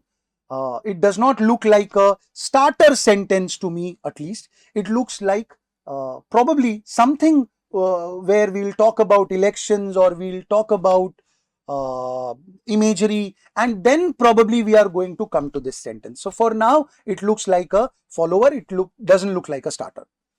Second sentence is, some candidates for parliament adorn their electoral prospectus with a portrait. This presupposes that photography has a power to convert, which must be analyzed. Now, which must be analyzed gives me an idea that probably this is a starter sentence. This is introducing the topic that, okay, candidates are using uh, photographs or portraits for their electoral prospectus. Why? Because they are assuming that it has a power to convert, but that needs to be analyzed. So this is a very good starter sentence which tells me what the topic is. The topic is elections, the topic is candidates using photographs because they are presupposing something, but that needs to be analyzed. Also, when I read sentence 2, it gives me an idea that probably sentence 2 and 1 can be connected very easily, because 2 is introducing that concept. It is telling me that this and this is happening and this needs to be, the presupposition or the assumption needs to be analyzed. And then 1 in that analysis is explaining that why is that candidate using it, because it is helping him build a personal link with the voters. It is telling that, okay, other than what I have said, the way I dress, the way I look is also communicating my persona or my ideas with my voters. The third sentence says, in as much as photography. So this in as much is again something which someone would use at the end of a argument or at the concluding stage, wherein he would say, okay, this and this is there, but this is missing, or this and this is there, but this still works. So in as much as photography is an ellipse of language and a condensation of an ineffable social whole. So condensation is abridgment. Ineffable is something which is difficult to understand. Ellipse of language is again something, a portion of language, or probably not the complete part of the language. So what this sentence is telling us, that although photography is not as expressive or as complete as a language, and it is something which is a little difficult to understand, but it constitutes an anti-intellectual weapon and tends to spirit away politics. That is to say, a body of problems and solutions. So whenever a politician is probably being faced with difficult questions as to this is the problem and what are the solutions that you are coming up with, they would tend to rely more on optics, imagery, and trying to communicate in the sense of what I am and what I stand for, rather than giving specific solutions or discussing specifically the problem. So our passage probably started with an analysis, and the third sentence is probably concluding all of that analysis by saying that although this and this is there, this and this is the problem, but still photography is helping the candidate towards his advantage of trying to establish himself or project himself or portray a certain image rather than actually trying to talk about the problems and solutions.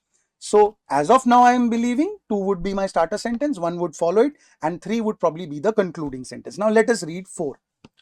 Photography tends to, so the third sentence I'm saying it would be, could be the concluding sentence. Photography tends to restore the paternalistic nature of elections whose elitist essence has been disrupted by proportional representation and the rule of parties. That's a very difficult sentence because not elaborating on any of the points that has been mentioned in 1, 2 and 3, although talking about photography and elections, but this is moving towards a different tangent. Let us first try and understand what is this saying. So photography tends to restore the paternalistic nature of elections whose, that is elections, elitist essence has been disrupted. So what is being expressed over here is that elections which probably had a tradition or probably used to be more about the status, the elite status, because even if if we try and see this in the Indian context, when India got its independence, a lot of erstwhile rulers entered politics, and because they had that status, they were elite, they had that imagery of being a leader, it probably made it easier for them to enter politics. But then this elitist essence was broken by proportional representation. So proportional representation is nothing but democracy, a democratic manner in which rulers are being selected. So over there, probably your elitist essence is not working to your favor, because then if there is a greater representation of some other community or some other sect or group, it would make it easier for them to win that election. So proportional representation and the rule of parties. The right seems to use it more than the left. So when I read this sentence, on one hand, I also feel that this could also be a starter, because it is talking about photography and introducing what it does in elections. So it could be a starter, but when I've read all the other sentences, it makes it difficult for me to take this as a starter sentence, because if this would have been my starter sentence, then my entire conversation would have revolved around the elitist essence or the nature of elections. But as I see my sentence number 2, which talks about imagery being used by candidates, and then it tells us that photography has a power and that needs to be analyzed. So 2 is a much better sentence to start with. So when I know that I am going to start with 2 and 1 is a mandatory pair because it is directly picking up from where 2 had left, I'm stuck with 4 because it is in a way not gelling with any of the sentences. So it's more like a floater which I'll have to try and put. Can I put it before 4, before 3? I'll see that the sentence 2 said that something needs to be analyzed. So one way of my analysis was that candidate is using for XYZ reason, it is helping him do this, this, this. And the fourth sentence is probably giving another form, another strain of that analysis by talking about how it has helped to restore the paternalistic nature of elections. And then in 3, I would be able to conclude everything by saying that although it is incomplete and although it is difficult to understand, but it is still helping the candidates to move away from difficult questions and establish socio-moral status. So also, if I try and figure out that, can I put it after 3? So can I go with 2, 1, 3, 4? So if I've already said that although this is lacking in photography, but it is still doing this, this, this, then 4 would be a mismatch, which is again taking me back to what photography has done or what photography could do. So for that reason, I would say we would go with 2, 1 and 4 followed by 3. So by now we know that the theme is impact of images in elections as a tool. And so I start by saying that there is something that needs to be analyzed. Then I give 2 different strains of analysis, one from a candidate's perspective and one how photography has enabled the paternalistic nature of elections. And then eventually I conclude by saying that in spite of being incomplete, it is still very powerful tool. Again, I would say a question like this could have been and should have been avoided, and not a lot of time should have been given to this question. So our answer is 2143. We'll move forward. The next question is a filling the blanks question. It says productivity gains once expected to feed through to broader living standards now primarily serve to enhance returns to wealth. So we follow the before and after technique, wherein we try and see if this is a sentence, what could possibly come before this sentence. Now this sentence in a manner is a very standalone sentence, and by that logic it could very well begin a paragraph, it could start a paragraph, and it can obviously be the concluding sentence, and it could end the paragraph. So we'll see what the structure of the passage is, and then we'll be able to figure out whether we can keep it as a starter or we can keep it at the concluding sentence. So if it is a starting sentence, then what should follow after that? What could come after this particular sentence? So if we begin a paragraph by saying that productivity gains once expected to feed through blah blah blah, then probably after this we would write an elaboration of how this is happening, or we'll give examples of how this is happening. But the moment I look at the paragraph, I see that economists now argue that inequality is no longer a byproduct of growth but a condition of it. So this is how my passage begins. And can I put my sentence in the first blank? I'll see if there is a logical gap. Let me read the next sentence.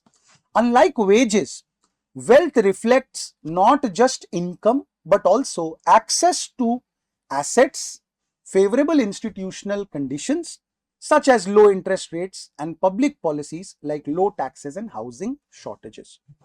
When I look at these two sentences, I see the first sentence is saying that inequality is not a byproduct. It is not that we're trying to get something and as a result, as a byproduct, we have to tolerate inequality. Rather, what has happened now is that it has become a condition of it. So growth is going to probably happen only when inequality would happen. And that is only continued in the next sentence because it says unlike wages. So what happens with wages is wages are probably not reflecting something, whereas wealth reflects not just income. So wages is also reflecting income, wealth is also reflecting income, but what wealth is additionally reflecting is your access to assets, favorable institutional conditions such as low interest rates and public policies like low taxes and housing shortages. So what it is telling us is that crony capitalism is a word that you must have obviously heard and read about. So this is somehow telling us that there are forces at play which are probably restricting the access to assets, and there are people who are able to have favorable institutional conditions, and that is the reason why the passage is saying that by default growth is happening as inequality as a condition of it, because by default the rules are being made in such a manner, the access of assets is being controlled in such a manner that inequality is bound to happen. So there is no logical gap. The next sentence is actually picking up from where the first sentence is left, so we are not going to use this blank. Then we have another blank. Can we have productivity over here? But let me read. The very next sentence is in other words.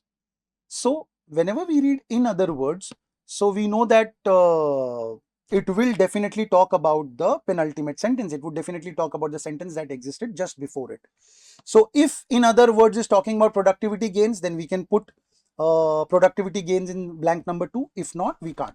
So let me read. In other words, wealth depends on political choices in ways that income currently does not. So we see that in other words is referring to the sentence before that. So there is no logical gap over here, and our sentence cannot fit in over here. Then we move to the third blank.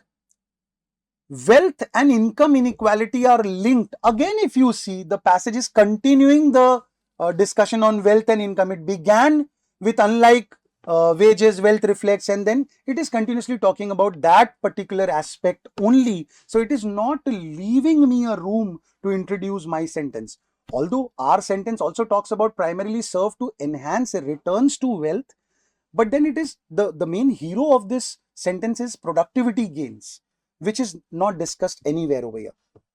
Wealth and income inequality are linked, but where wages have stagnated and collective bargaining has weakened.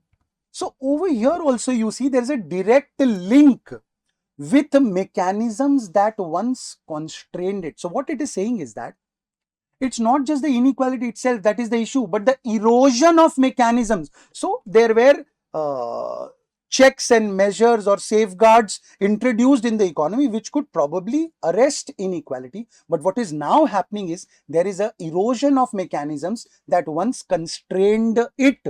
And when we see that the collective bargaining has weakened, what is collective bargaining? Collective bargaining is the power that probably the labor union can exert in terms of trying to get its demands met. But if so that is a safeguard, that is a check and measure which could control inequality.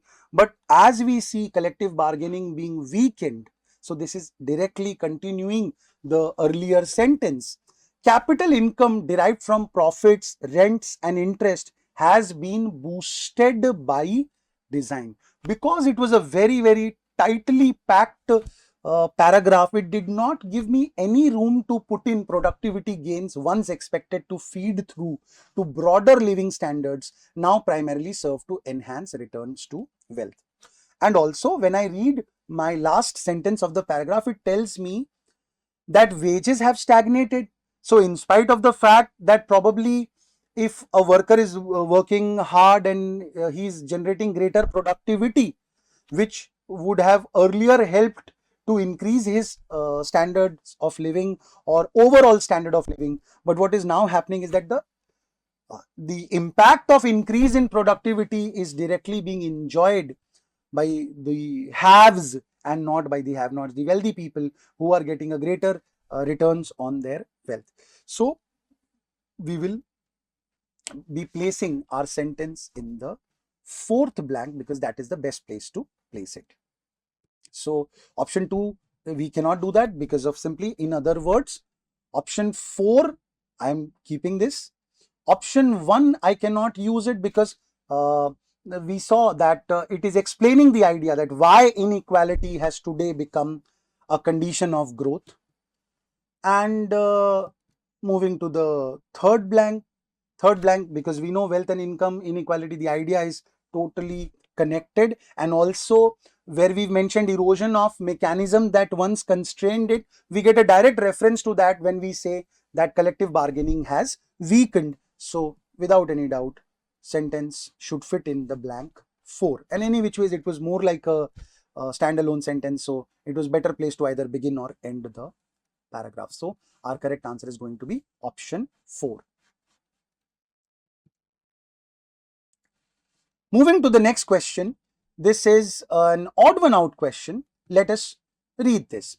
The profound emotional impact of music has inspired ongoing research into its relationship with emotions. So we see there is a deep emotional impact of music that is led to a lot of research happening. So emotional impact of music has inspired research.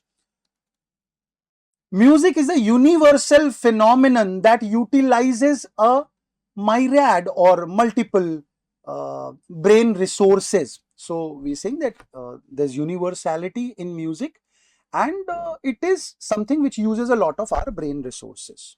Okay. The third sentence is this inherent connection. So this inherent connection. So if we could somehow figure out what is this inherent connection, it would make it easier to form a mandatory pair maybe, and which would make it easier for us to arrive at the answer. So this inherent connection to musical expression is deeply intertwined with human identity and experience. So let me try and figure out what could this refer to. The fourth sentence is the proclivity. So proclivity refers to inclination or urge. So the proclivity to create and appreciate music is ubiquitous. Ubiquitous is something which is present everywhere, all pervasive, very easily seen everywhere. So ubiquitous. So the proclivity to create and appreciate music is ubiquitous among humans, permeating daily life across diverse societies. This sentence is telling me this is because it says that it is ubiquitous, it says that it is permeating daily life across diverse societies. It by default connects with my sentence number 2, which is talking about music being a universal phenomenon. Also, amongst the given sentences, if I had to pick up what could this inherent connection stand for, I would probably pick up the proclivity to create and appreciate music. So because there is this strong urge or inclination to create and appreciate music, which is ubiquitous, diverse societies, daily life, this is being found. So probably this is the inherent connection to musical expression. So when you are trying to create music, that is your musical expression. So 4 connects with 3. At the same time, 4 also connects with 2 because of the universal phenomenon. So I'll now move to the last sentence, which says engaging with music is among the most cognitively demanding tasks a human can undergo. So cognitively is connecting with myriad brain resources. So there are a lot of brain resources are being used, and because a lot of brain resources are being used, probably that's the reason why it is most cognitively demanding. So it takes a lot of our brain energies to probably process or understand or appreciate music. So engaging with music is among the most cognitively demanding tasks.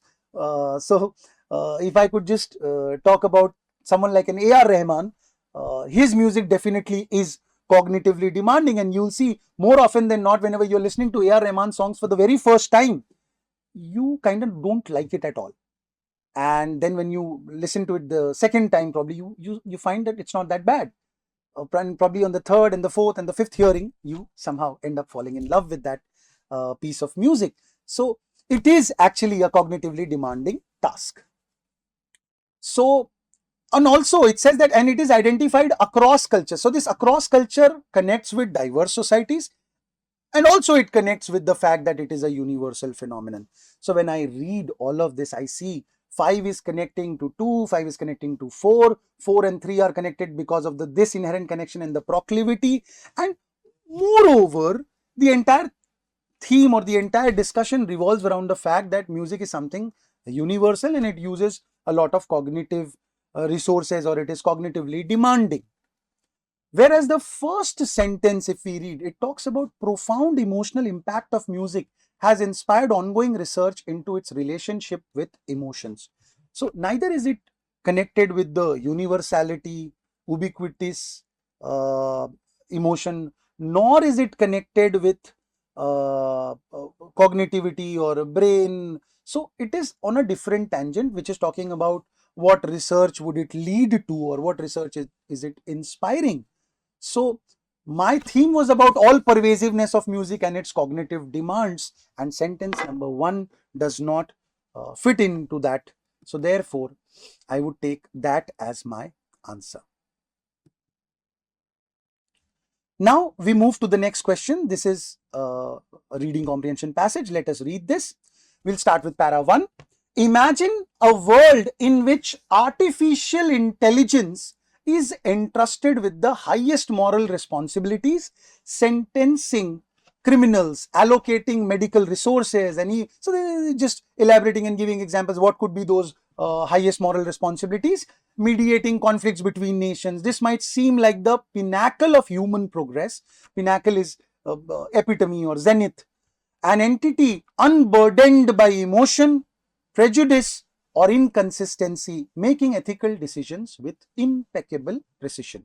So again, talking about something which is a very, very burning issue, talking about something which we are experiencing, it is being exhibited, or probably in times to come it would be exhibited even more. So paragraph 1, if I try and figure out what is the topic. So the topic is about usage of AI in making moral judgments, or use of AI in moral decision making.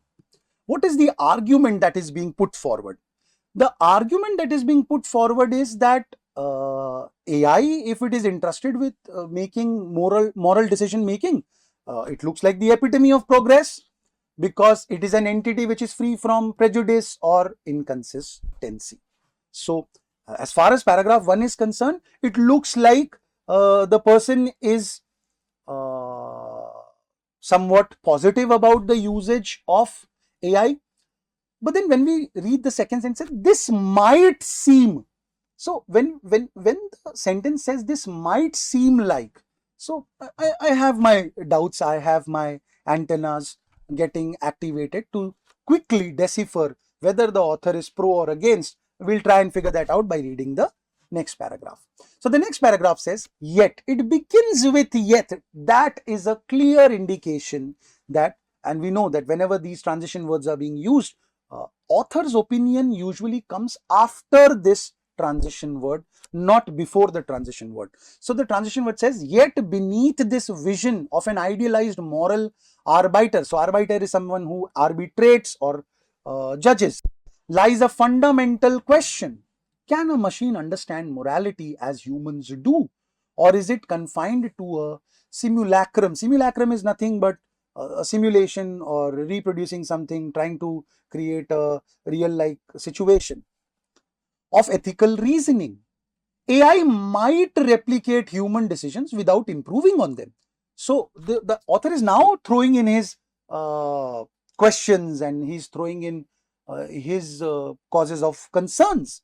So he's saying that can machine even understand morality the way humans do? Because humans understand morality because of experiencing it, because of living that experience, whereas machines do not really have that kind of emotions or morality or ethics for that matter. How are they going to understand morality? Also, it says that AI tends to replicate us, AI tends to learn from what we do. So maybe AI would try and replicate human decisions without improving on them. And if it does that, it would be carrying forward the same biases, same blind spots, and cultural distortions from human moral judgment. In trying to emulate us, it might only reproduce our limitations. So, although we believe that AI is something, AI is an entity which is free from prejudice and inconsistency, but in reality, it might just end up reproducing our limitations.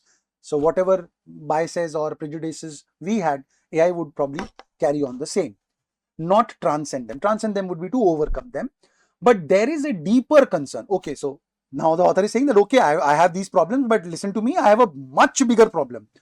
There's a deeper concern. Moral judgment draws on intuition, historical awareness, and context. So, obviously, context is very important whenever you are deciding with respect to ethics and morality. So, something in a certain context might be right, whereas that same event being done in a different context might be wrong. So, if an army man is worried that the nation's security is at concern and he shoots people left, right, center, that could be justified in that context, but that same cannot be justified if it is being done by somebody else. So it depends upon the context. Qualities that resist formalization. So it is telling us intuition is very difficult to be formalized. Historical awareness and context is also very difficult to be formalized.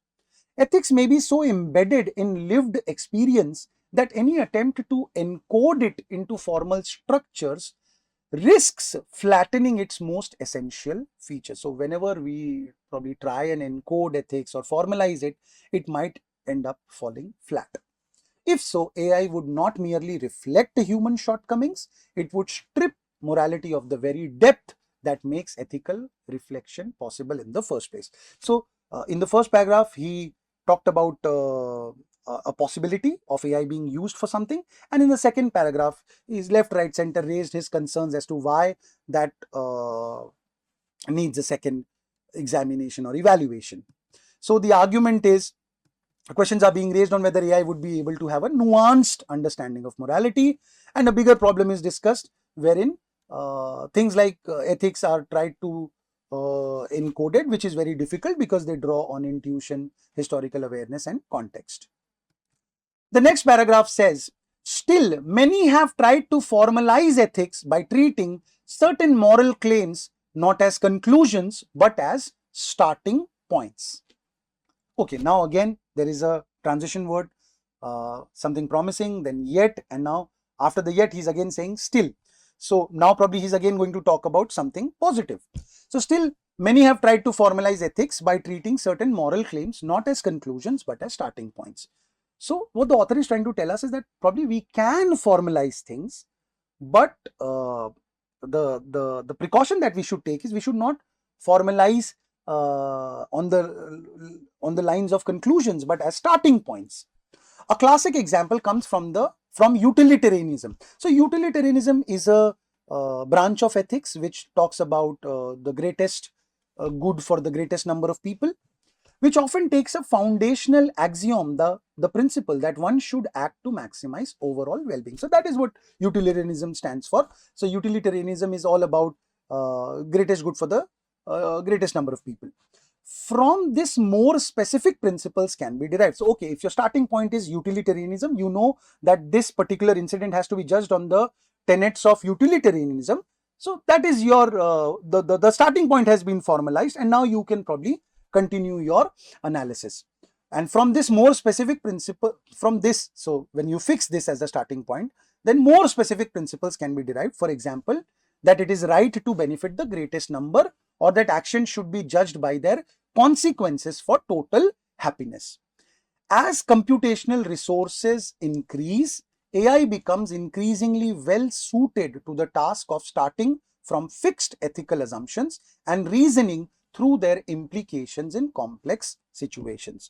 So after raising a lot of doubts, now the author is saying that it has been, people have made attempts to formalize ethics, and in a way it can be done if you use it as a starting point, and if you get to know that, because the problem was with respect to context, the problem was with respect to nuances.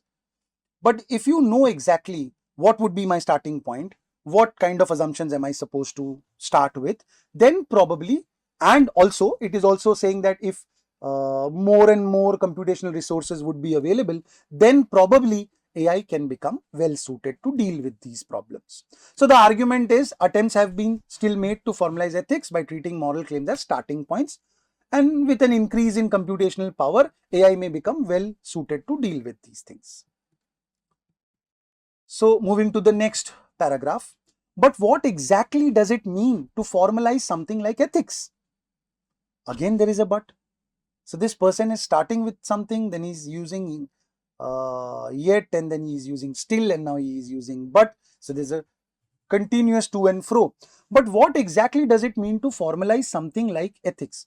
This is something like ethics. Something like ethics, the tone tells us that ethics is something very difficult, or ethics is not something which one would think very prone to formalizing.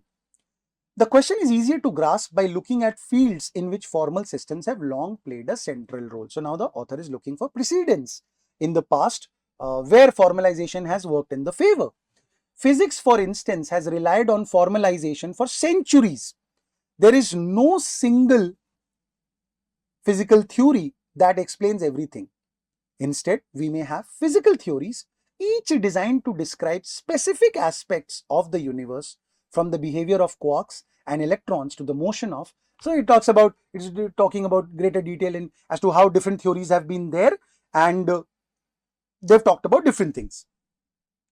Describes specific aspects of the universe, from the behavior of galaxy. These theories often diverge, and these theories diverge as well. So they are not always in the same plane. Aristotelian physics, for instance, explained falling objects in terms of natural motion toward Earth's center. So Aristotle had a different view with respect to falling objects, whereas Newtonian mechanics replaced this with a universal force of gravity. So Newton spoke in terms of gravity, whereas Aristotle spoke about motion towards Earth's center. So they're probably talking about the same things, but they have different theories about it. These explanations are not just different, they are incompatible. So, so we're trying to formalize things in physics. There are different theories, but these theories can be incompatible. These theories can diverge from each other. Yet both share a common structure. So even if they are incompatible, they still share a common structure. They begin with basic postulates. Postulates is basically postulates or assumptions about motion, force or mass, and derive increasingly complex consequences. So what the author is telling us is that I do have my doubts with respect to formalizing, but still let me try and find precedence. And then he gives the example of physics, and physics does have a mention about these things.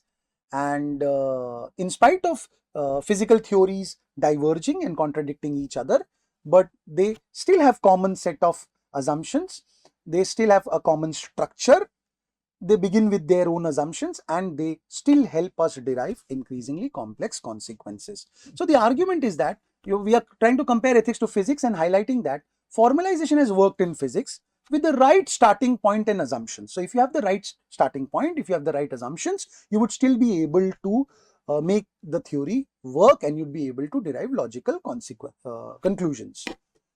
Now the last paragraph, ethical theories have a similar structure. Like physical theories, they attempt to describe a domain, in this case, the moral landscape. So now a direct comparison is being made. Earlier, physics was used as a precedent. They aim to answer questions about which actions are right or wrong. So, okay, physics was talking about gravity, physics was talking about falling objects. Ethics are probably talking about what is right and what is wrong, and more importantly, why something is right and why something is wrong. So, metaethics. These theories also diverge, so just like physical theories, they also diverge. And even when they recommend similar actions, such as giving to charity. So, okay, there could be one branch of ethics which is saying, okay, one should give to charity. The other branch of ethics is also saying one should give to charity, but then they have their own justifications. They justify them in different ways. So, I'm not going into the detail of deontological ethics or utilitarian ethics or for that matter, teleological ethics, although one should read about these things. In fact, at IMS, we do have a certain set of lectures which are solely on different types of isms and different types of ethical philosophies.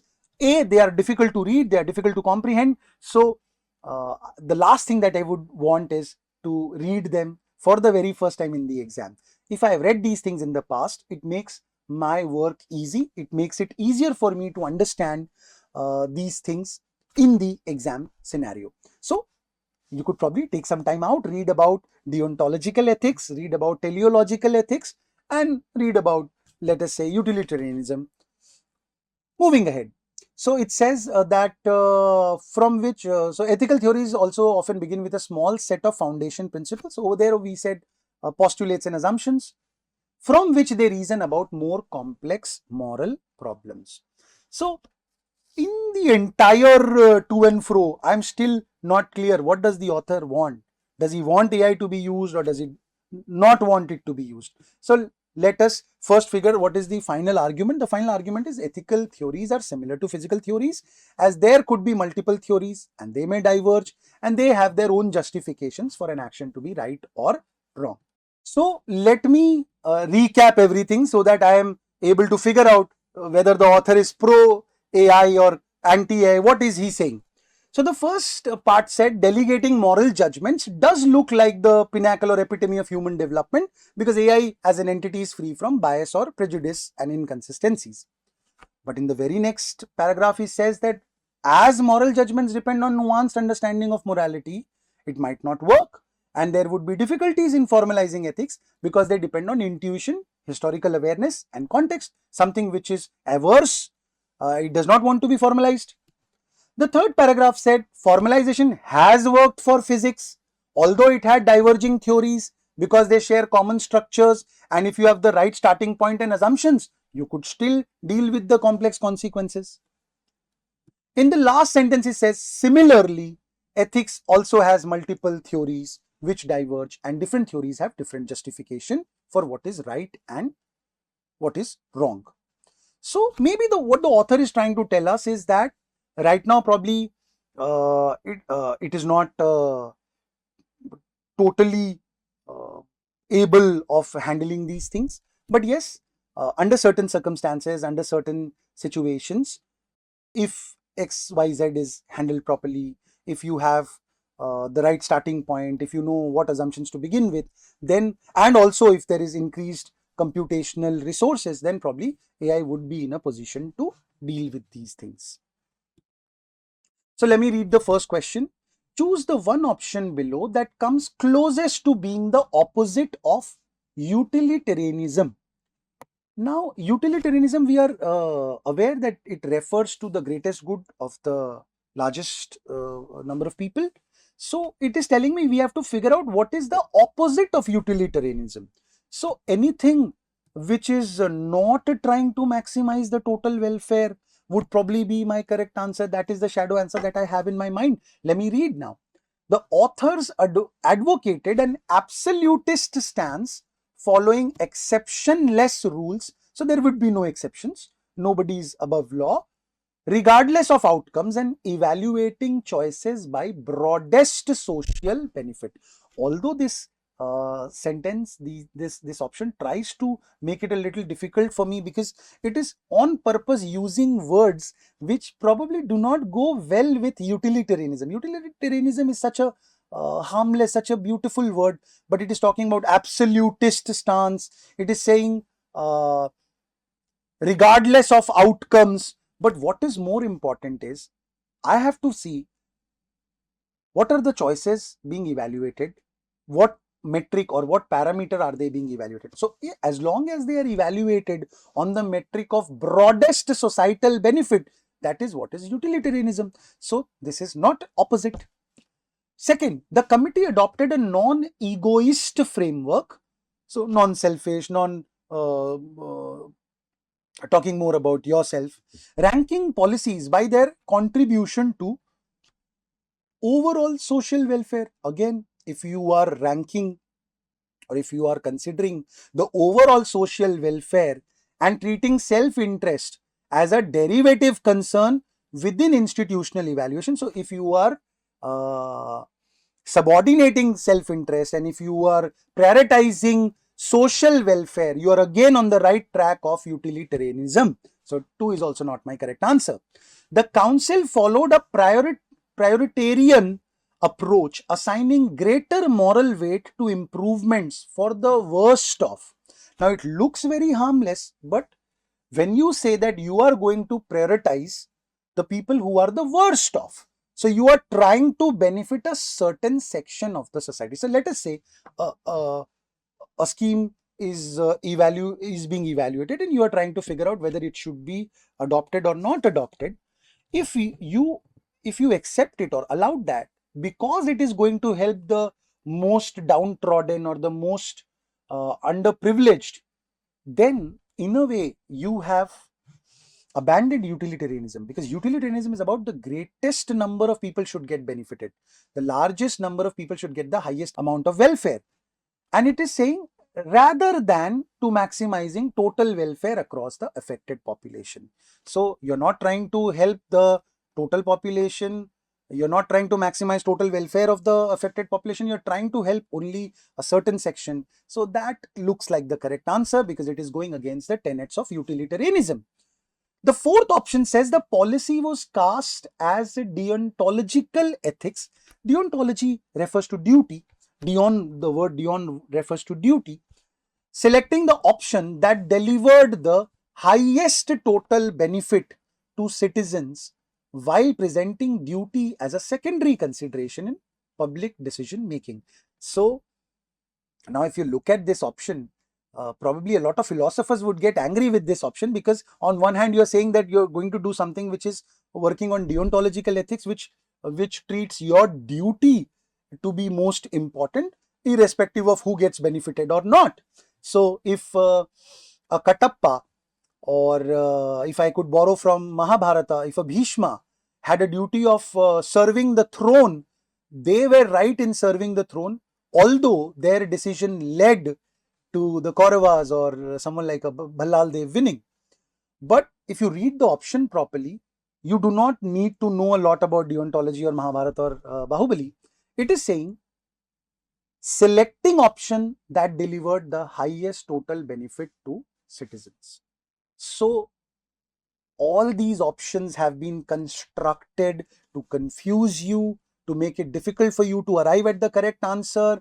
They are all very lengthy, they are very verbose, but still if you are able to focus on the most important aspect, and that aspect was is total welfare being maximized?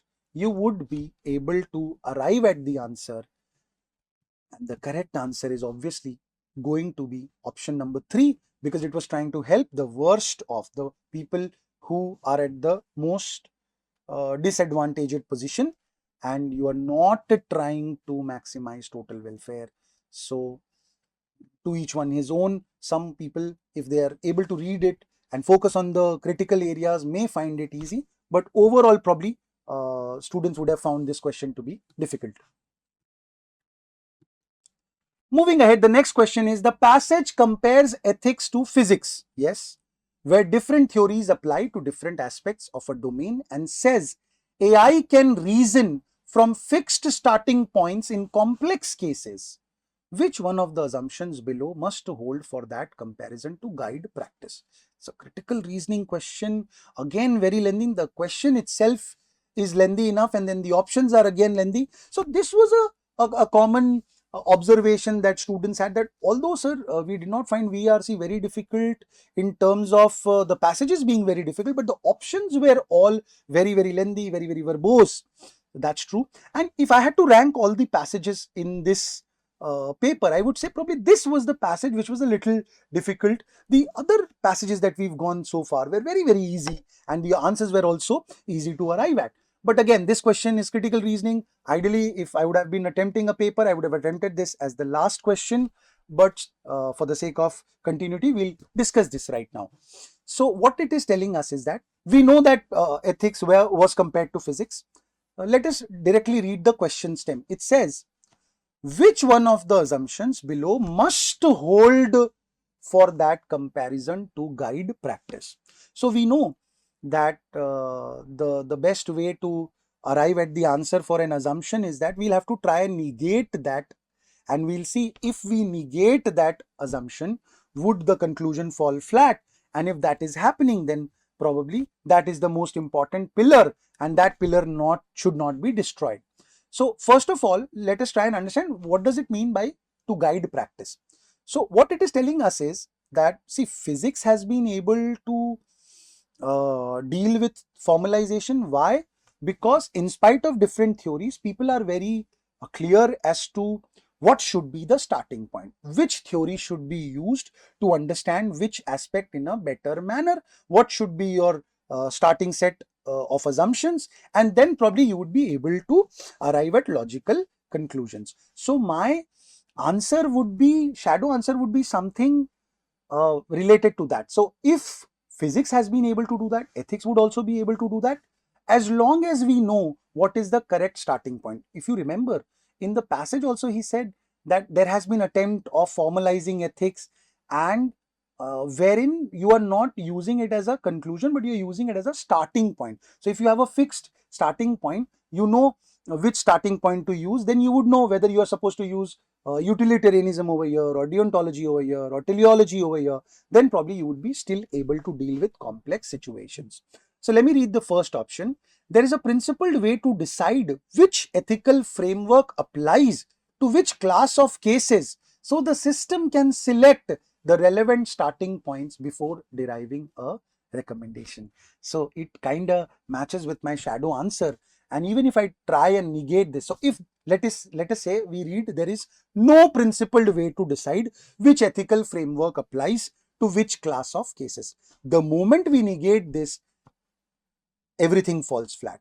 Ethical judgment cannot use AI, because if AI does not have a proper starting point, a proper set of assumptions to begin with, then it would not know in which context it is supposed to use which ethical school of thought or which theory of ethics. So one definitely looks like the correct answer, but I'll still read the other options. Once formalized, all ethical frameworks yield the same recommendation in every case, so selection among them is unnecessary. So see, this is negating the very passage. The passage also mentioned that there is plurality.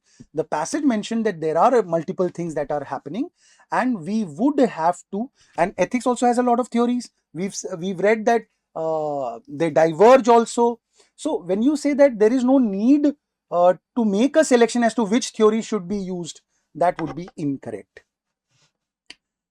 And it is saying that once formalized, all ethical frameworks yield the same recommendation. If that would have been the thing, then there would have been no plurality, there would have been no need for nuances, there would have been no need for understanding of context, understanding of intuition, nothing would have been required. So this is not the correct option.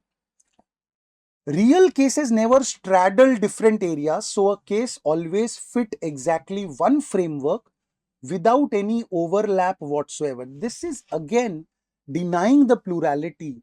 And uh, if if that would have been the case, there would have been no need to mention physics and there would have been no need to mention diverging theories. The passages increasingly again and again try to establish this, that there is plurality, there will be different theories, they will diverge, they might be incompatible, but we would have to formalize things in such a way that we are able to arrive at a perfect starting point. Once we have that perfect starting point, we would be able to figure out which theory is to be used where.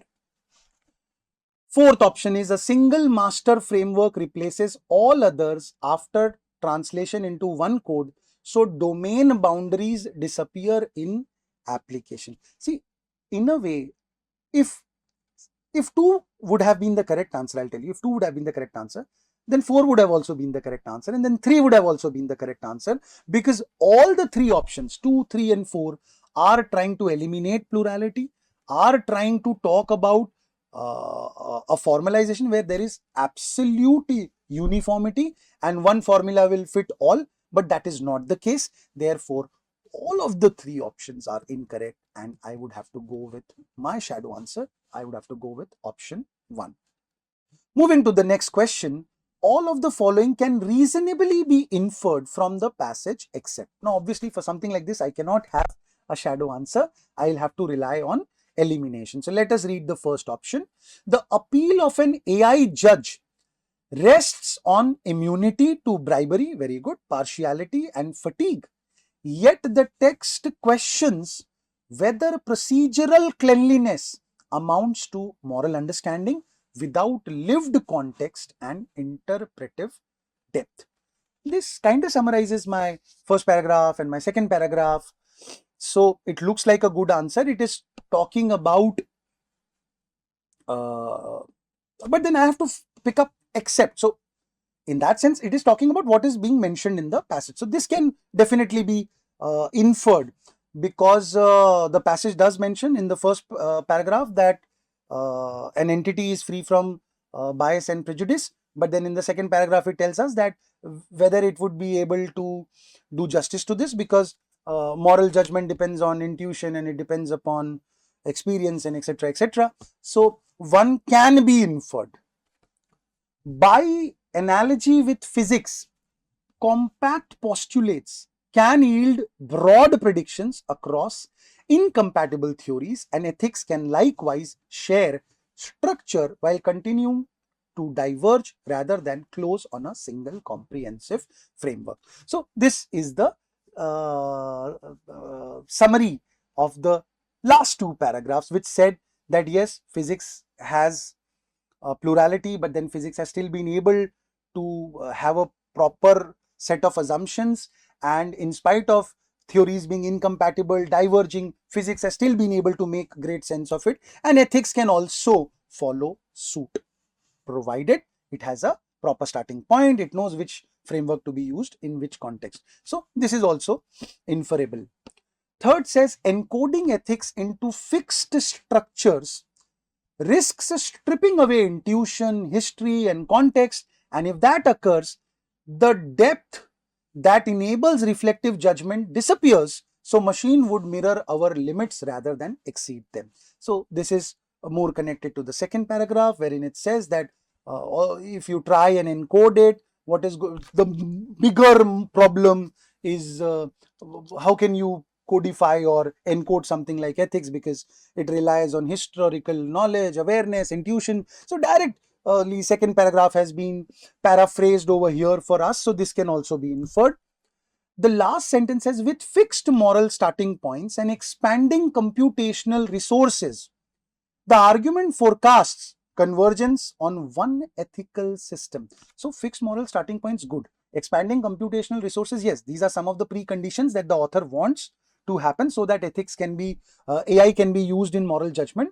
But then the argument forecast convergence on one ethical system. Nowhere has the author said that there will be a convergence on one uniform or universal ethical system. In fact, the author has repeatedly mentioned via the example of physics or specifically via the example of ethics that there are different theories and they converge, they can diverge, they can be incompatible, but you would still be able to make a lot of sense if you know what is the starting point, if you know in what context which theory is to be used. So the fourth sentence is distorting what has been mentioned in the passage and treats contextual judgments as unnecessary.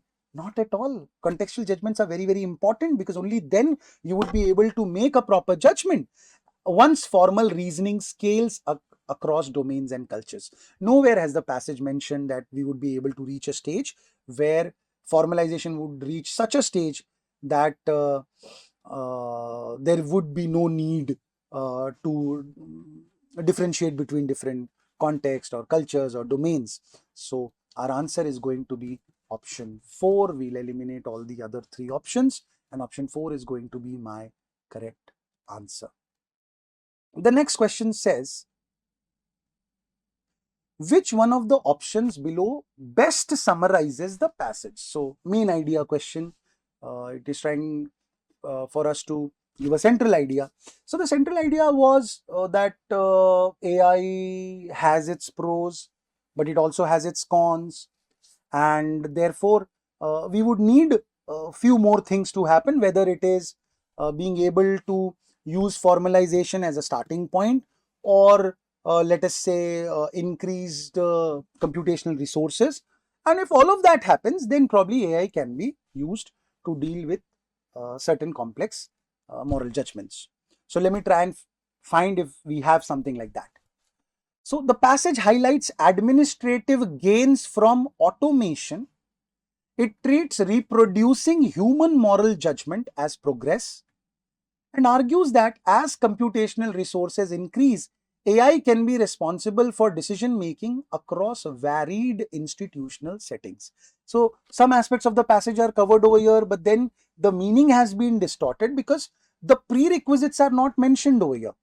The prerequisite was not just computational resources, but more importantly, our ability to have proper starting points and our ability to have the proper set of assumptions so that we can figure out in which context which theory is to be used. So another thing, if you see in CAT 2025 passage, if you really understood the passage well, a lot of questions were interconnected. So a person, if he's been able to get one question right, there are very high chances that he would have gotten the other question right as well, because they are probably trying to check your understanding of the same aspect. The passage rejects formal methods in principle. The passage has not rejected formalization in totality. It does tell that formalization is difficult, but then it is exploring that it has happened with physics, and with the right set of prerequisites, it can happen. So it has not been rejected in totality. It holds that moral judgment cannot be expressed in disciplined terms and concludes that AI should not serve in courts, medicine, or diplomacy under any conditions. This is a very, very extreme option. The passage has nowhere mentioned this. The passage weighs the appeal of an impersonal AI judge. See, I've always said this in class, and I'm going to repeat this over here as well. Whenever there is a person who writes his name after writing a piece, he would always want to have an exit room. A person would never make very, very absolute statements from which there is no looking back, from which you don't have a wriggle room enough to wriggle out of that argument. Mostly whenever people are talking about these things, they will talk about in moderate language. They would talk about this might happen, this probably could be an consequence of something. If a lot of things fall in place, this would work. So these are the kind of sentences that people use. If you see the so-called finfluencers on YouTube or Instagram, nobody is going to tell you that buy this share, this is 100% going to work. They'll tell you, okay, if economy does this and if this falls in the right place and if this is good and if blah blah blah happens right, then this sector can work and this is what that should be considered. So in the same sense, this could be used as a thumb rule for your RC passages as well. Very rarely you will see authors talking in very, very extreme language and absolute sense. They would always want to have that wriggle room. And this option definitely uses that. So the passage weighs the appeal. It is comparing, it is evaluating the appeal of an impersonal AI judge against doubts about moral grasp. So the first paragraph, impersonal, without any bias and prejudice. The second paragraph, doubts about moral grasp, whether it would be able to understand morality. It claims codified schemes retain case nuance at scale and uses a physics analogy to predict convergence on a unified framework. Oh my God, everything that was beautiful about that option is now suddenly disappeared. Because now it is telling that there will be convergence on a unified framework. Nowhere is the passage saying that this is going to happen. No unification can happen. No universalization can happen. The passage increasingly tells us that there will be contexts, there will be different solutions for different circumstances, and you need to know which one to be used. So I definitely have fourth as my answer. Let's read it. The passage weighs the appeal of an impersonal AI judge. Okay, so the correct language is being used against doubts about moral graphs. The same thing. It warns that codification can erode case sensitive judgment. This is what has been mentioned, that if you try to excessively formalize things, it could erode case sensitive judgment, allow axiom led reasoning at scale, and use a physics analogy to model structured plurality. So this is what the passage has done. It says it tries to evaluate a few good things, which was impersonal AI judge, and it talks about the bad things, about the fact that whether it would be able to have a firm grip on morality, and it also tells what are the challenges with formalization. But at the end, it does tell us that physics can be seen as an example. Analogy is nothing but an example on which one can model structured plurality. So there is plurality, there are different theories, but it could still have a structure if you know what postulates, what assumptions, what starting points you need to have in the very beginning.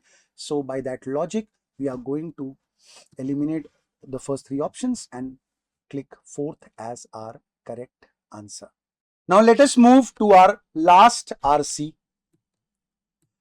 The first paragraph says, over the course of the 20th century, humans built on average one large dam a day. So that's a huge amount of construction that has happened.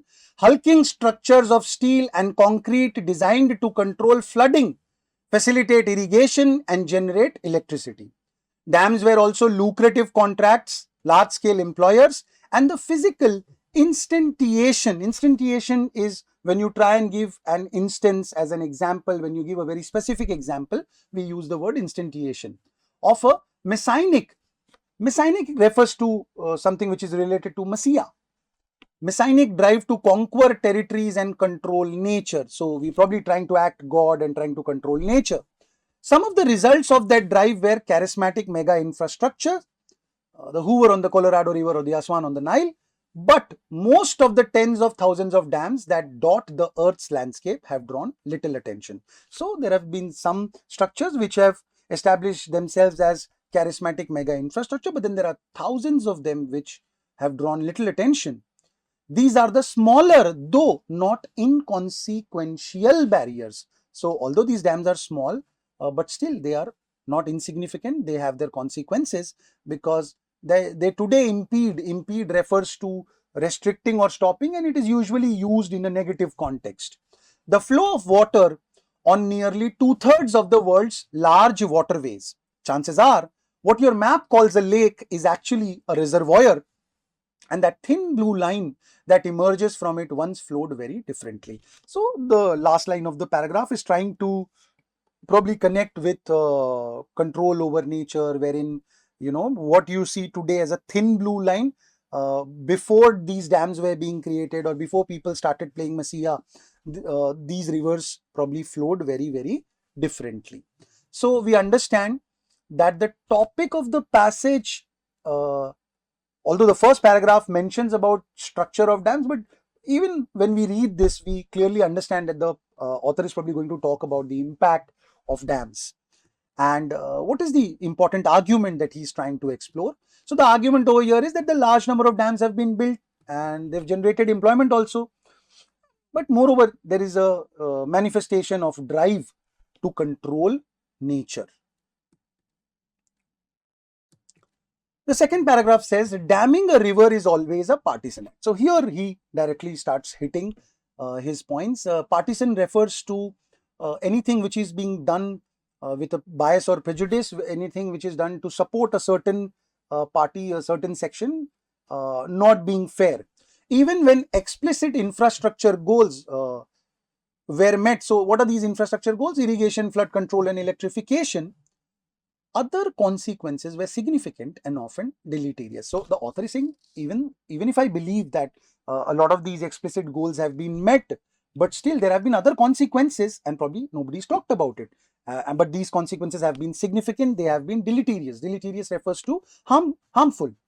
Across the world, river control displaced millions of people. So now, obviously, he said that there have been harmful consequences. Now he's going to give illustrations or examples or elaborate on that. Millions of families, threatening livelihoods, foodways, and cultures in the Western United States. Dams were often an instrument of colonialism used to dispossess indigenous people and subsidize settler agriculture. So he's talking specifically about parts of America wherein these dams were used by the colonizers to ensure that the flow of rivers was diverted and it was designed in such a manner that it helped those large colonial plantations or agricultural farms. So again, you see people trying to play God and trying to control nature for their own benefit. And who was the one who suffered? The indigenous people. And as dams slowed the flow of water, inhibited the movement of nutrients. Nutrients we've understood, we've read in primary geography that rivers bring along silt with them and they act as natural fertilizers. So all of that was stopped and increased the amount of toxic algae and other parasites. They snuffed out entire river ecologies. So the author is now saying that what looks like a harmless water control mechanism to help irrigation and generate electricity has actually destroyed river ecologies. Why river ecologies are important? Because if you even look at history, all the ancient civilizations that you look at, or even in the Indian context, if you look at the oldest cities, they are all built in and around water bodies, rivers, because rivers used to be the lifeblood of for everything, for sustenance, irrigation, farming, cooking, washing, drinking, everything. So rivers were necessary for humans to survive. So whether it is the Egyptian civilization or whether it is the Indus Valley civilization, they've all revolved around rivers. But now these dams have destroyed the entire ecology. Declining fish populations are the most evident effect, but dams also threaten a host of other animals, from birds and reptiles to fungi and plants, with extinction. So this looks like a fairly easy passage, especially as compared as to the one that we just read. This is very direct, and in spite of having very simple sentences, it is then also going and elaborating it to make it even easier for us to understand. Every major dam then is also a sacrifice zone, a place where lives, livelihoods, and ways of life are eliminated so that new sorts of landscapes can support water-intensive agriculture and cities that sprout downstream of new reservoirs. So what it is saying is that whenever a major dam was constructed, a certain area eventually ended up becoming the sacrifice zone. People living there lost their lives, they lost their livelihoods, they lost their way of life, so that a certain somebody could get benefited, which is unfair, which is partisan. So what is the argument? The argument is harmful effects of dams on people, flora and fauna, and it also introduces that every major dam has had a sacrifice zone. The third paragraph talks about Such sacrifices have been justified as offerings at the temples of modernity, justified by and for whom though. So the author is now directly becoming critical, and he's sarcastic as well over here when he's saying that uh, these sacrifices have been justified by saying that these sacrifices were made at the altar of modernity. But who is the one who's justifying it and for whom? So what the author is trying to question is it really justified? Over the course of the 20th century, rarely were the costs and benefits weighed thoughtfully and decided democratically. So people never got a say in it. It was imposed upon them. They were just informed that they would have to shift their settlements because a certain dam is being constructed. And also, a very valid cost and benefit analysis was also probably never done. As Kader Asmal, chair of the landmark 2000 World Commission on Dams concluded, there have been precious few, if any. So see, you see the word if any. So he's saying, in my opinion, probably nothing has been done. Even if something has been done, there have been very few comprehensive independent analysis as to why dams came about, how dams perform over time, and whether we are getting a fair return from our $2 trillion investment. So the author is citing a certain respected dignitary so that it gets more credibility. A quarter century later, Asmal's words ring ever truer. A litany would refer to plethora, multiple, a lot of dams built in the mid 20th century are approaching the end of their expected lives. So now a lot of these old dams that were constructed are now probably coming towards the fag end of their life, worrying prospects for their durability. So now what is going to happen? Are they durable enough to survive? Droughts magnified and multiplied by the effects of climate change. So droughts have occurred. Whenever a drought will occur, obviously there will be lesser rain, there will be lesser water. Also, the droughts have been multiplied and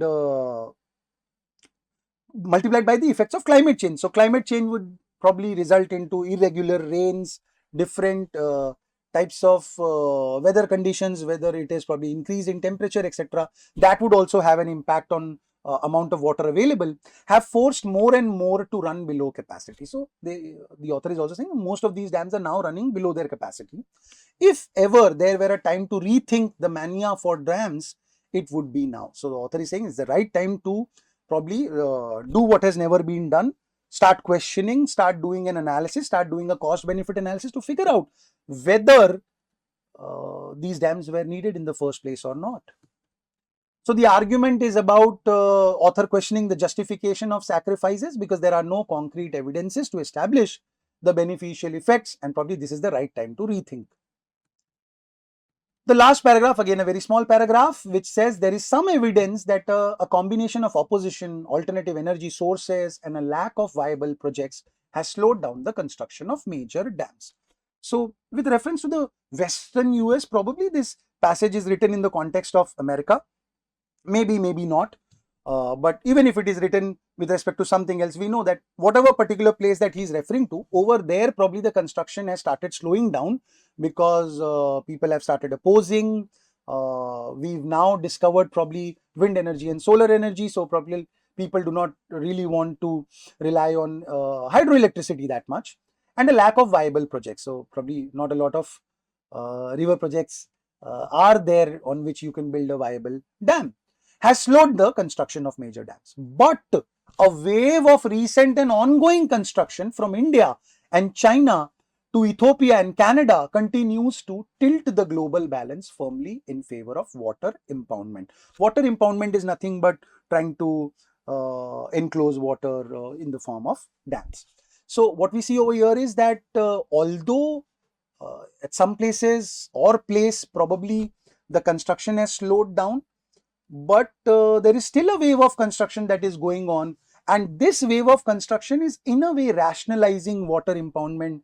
It is in a way maintaining that status quo or that mania for building dams. So it was a fairly easy passage, and if I could quickly recap it, so although a lot of dams were built as mechanic drives to control nature, but they've had severe harmful effects on flora, fauna and humans. Sacrifice zones were justified on the pretext of modernity, but no concrete evidence of beneficial effects. So whether that sacrifice was justified, whether that sacrifice was worthy, that has never been established. And now probably is the right time to rethink this dam building mania. So this is roughly the passage. Now let's look into the questions. So the first question is, what does the author wish to communicate by referring to the Hoover and Aswan dams in the first paragraph? So a very specific detailed question. Rather than trying to think of a shadow answer, let us try and quickly read the lines that are there in the paragraph, which says, mega infrastructure, the Hoover on the Colorado River or the Aswan on the Nile, but most of the tens of thousands of dams that dot the Earth's landscape have drawn little attention. So what probably we get an idea is that, okay, probably these two rivers have been, these two projects have been mentioned because they have drawn significant attention because they were charismatic infrastructure. But these smaller ones probably have not drawn that in attention, whereas they are also consequential. They are not inconsequential. They are not insignificant. So probably what the author is trying to tell us is that whether the smaller projects draw as much attention as the Hoover or Aswan Dam, but they are still having a lot of consequences because they are also impeding or restricting the flow of water. So when I read the first option, the Colorado and Nile rivers may be seen as thin blue lines on a map. Now this is trying to distort and trying to confuse you and trying to get you into trap because the thin blue line is mentioned. So if you have not read it properly, if there was a superficial reading, you will have a urge or inclination to mark it, but this is not correct. The designers and builders of these mega structures were highly charismatic individuals. Again, you see how beautifully they've used the word charismatic, because charismatic was used with respect to Hoover and Nile, but it was not the individual. These construction, the construction of these dams was considered as charismatic infrastructure units. The drive to control, so obviously option 2 is wrong. The drive to control nature is evident not only in mega infrastructures like the Hoover and the Aswan dams, but in smaller dams as well. So this looks like the correct answer, matches with what I have read in the first paragraph, because see, the larger dams are obviously controlling or impeding or restricting the water flow, but then the tens of thousands of smaller dams are also consequent enough, significant enough, because they are also restricting the flow of water on 2/3 of the large waterways. So we know that 3 in all possibilities is the correct answer, but let us still read the option 4. By building dams like the Hoover and Aswan dams, large scale employers became messianic figures. So again, large scale employers was referred somewhere, messianic drive was referred somewhere. So they've just picked up specific words from first paragraph to try and make the option look very, very paragraphia. But then that is not the correct approach to solve these questions. Again, at the cost of sounding repetitive, I would say you should try and read a passage, even at the cost of spending 1 minute more. Try and read the passage so that you understand it clearly, so that all these traps which would get superficial readers do not really impact you. So the correct answer is definitely going to be option 3. Moving forward, the next question is, the word instantiation is used in the first paragraph. Okay. Which one of the following pairs of terms would be the best substitute for it in the context of its usage in the paragraph? You remember I was telling you this slot was specifically vocabulary heavy, and it did have a lot of questions where knowing certain words would help you a lot. Now this one is a instantiation of vocabulary questions resurfacing in CAT. So instantiation, as we discussed while we were reading the passage, instantiation refers to nothing but examples. So let us look at something which is very close to an example. So concreteness and viability, absolutely irrelevant. Durability and timeliness, no. Exemplification and manifestation, that is my answer. when you are trying to give an absolute example, when you're trying to give a very specific example, when you're trying to give an analogy by stating an instance, okay, in this instance, this happened. So that is instantiation. So our correct answer is very, very easy. You'll probably spend less than 30 seconds to get this answer. So I eliminate. The fourth one is development and construction, which is obviously unrelated. So the correct answer is exemplification and manifestation. Quick one. The next question. Which one of the following sets of terms is closest to mapping the key arguments of the passage? So for something like this also, it's very difficult to have a shadow answer as such, but still, if I had to begin with, I'll try and remember what my first paragraph talked about. So my first paragraph talked about structures and dams. The second paragraph was very, very direct in its criticism. It mentioned about the bad effects, ill effects on flora, fauna, and humans. The third paragraph questioned the justification, and it said probably the justification was flawed because there was no concrete evidence, no research. And the para 4 tells us that status quo is probably still there. The balance is still tilted in the favor of water enclosement or construction of dams because there is a wave of construction happening in India, China, Ethiopia, Canada, etc. Let me try and figure out the answer with the help of elimination. When I read the first option, mega infrastructure, okay, the first paragraph talked about it. Sacrifice zone. Sacrifice zone was mentioned in the second paragraph, and in a way it talks about the ill effects, the loss of life, livelihood, and ways of life. Worshipping modernity. So worshipping modernity was your justification that why the sacrifice was okay. So this is talking about our justification. Water impoundment. So the last paragraph mentioned it. In fact, it ended on the note of water impoundment, that water impoundment is still, the decision is still tilted in the favor of water impoundment or construction of dams. So it does not look like a bad option. I'll keep this and move to the second option. Partisan act. So straight away he is directly referred to partisan act without there being any mention of dams or mega structures or infrastructure marvels, etc. Threatened livelihoods. Okay, it does talk about one of the aspect of ill effects. Toxic algae. So whenever we see something, such a micro point being considered as the key argument of the passage, we can easily eliminate this option. Toxic algae, obviously it was mentioned, but it was a very, very micro aspect. Quarter century over here again does not have much of a meaning. So option 2 is ridiculous. Option 3 is physical instantiation. Okay, an example.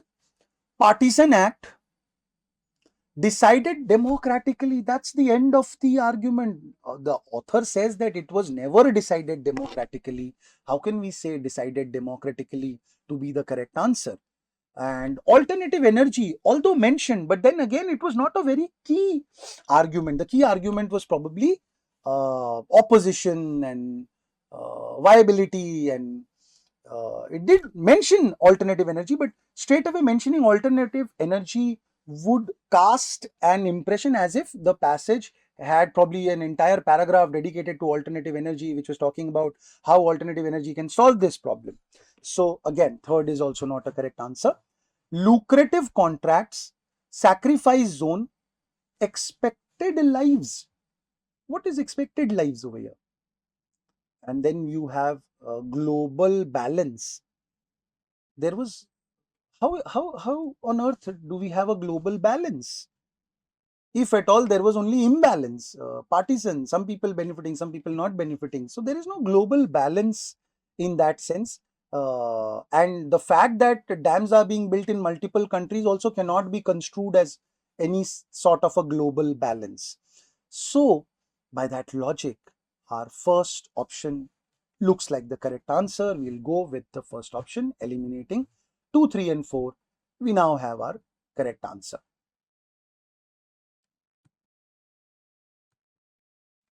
So this brings us to probably the last question. All of the following statements may be considered valid inferences from the passage except that. Now again, if you have a question like this, you can't really have a shadow answer. You can only rely on elimination. Smaller, though not inconsequential dams are safer than large dam projects. Where on earth was this mentioned? If at all, again, as I was telling you, see, in this slot, you'll see a lot of questions which are connected.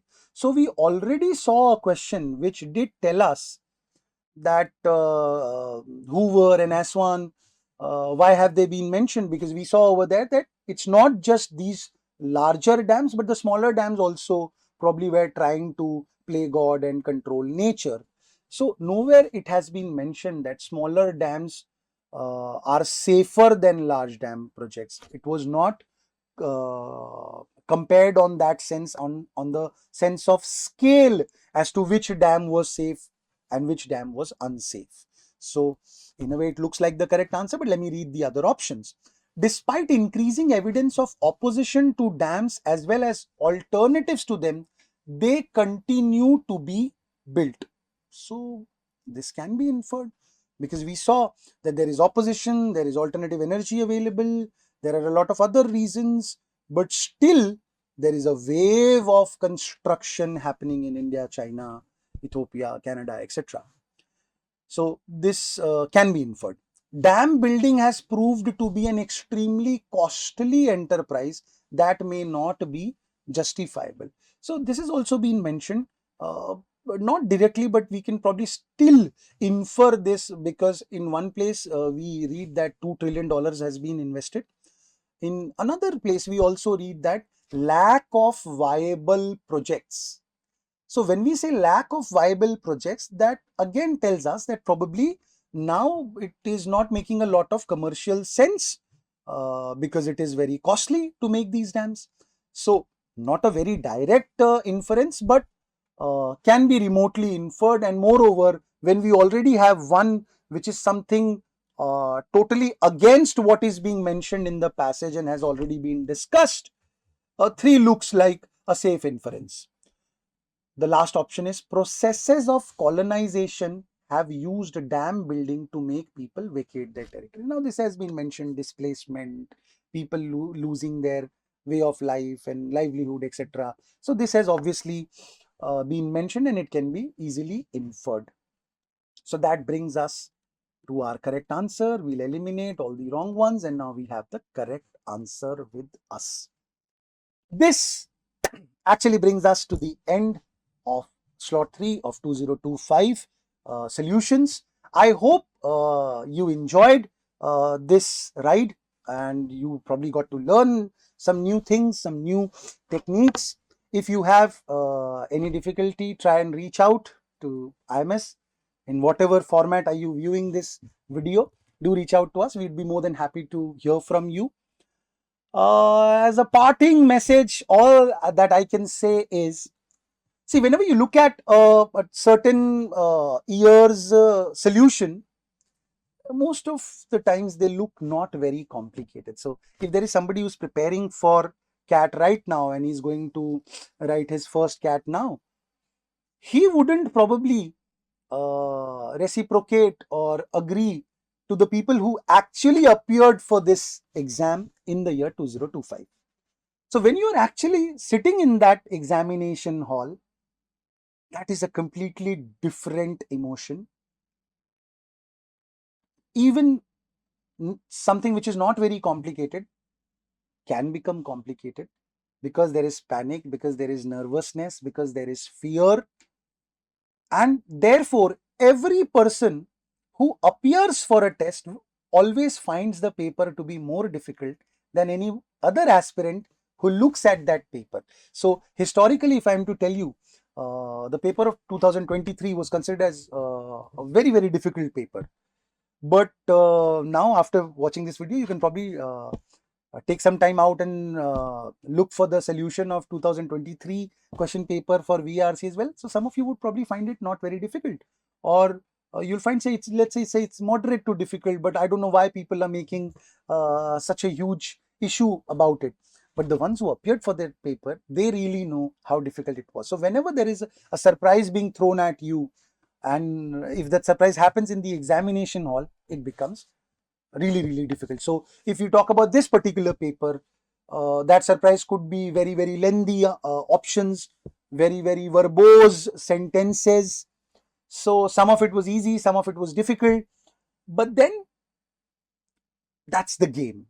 That's how you learn, that's how you become better. So if you don't want to be surprised, try and lay your hands on as many mock tests and on as many past year solutions, on as many questions as you can. IMS is obviously there to help you. As we like to say, we are trusted for success, and I want and wish you all the success in your life.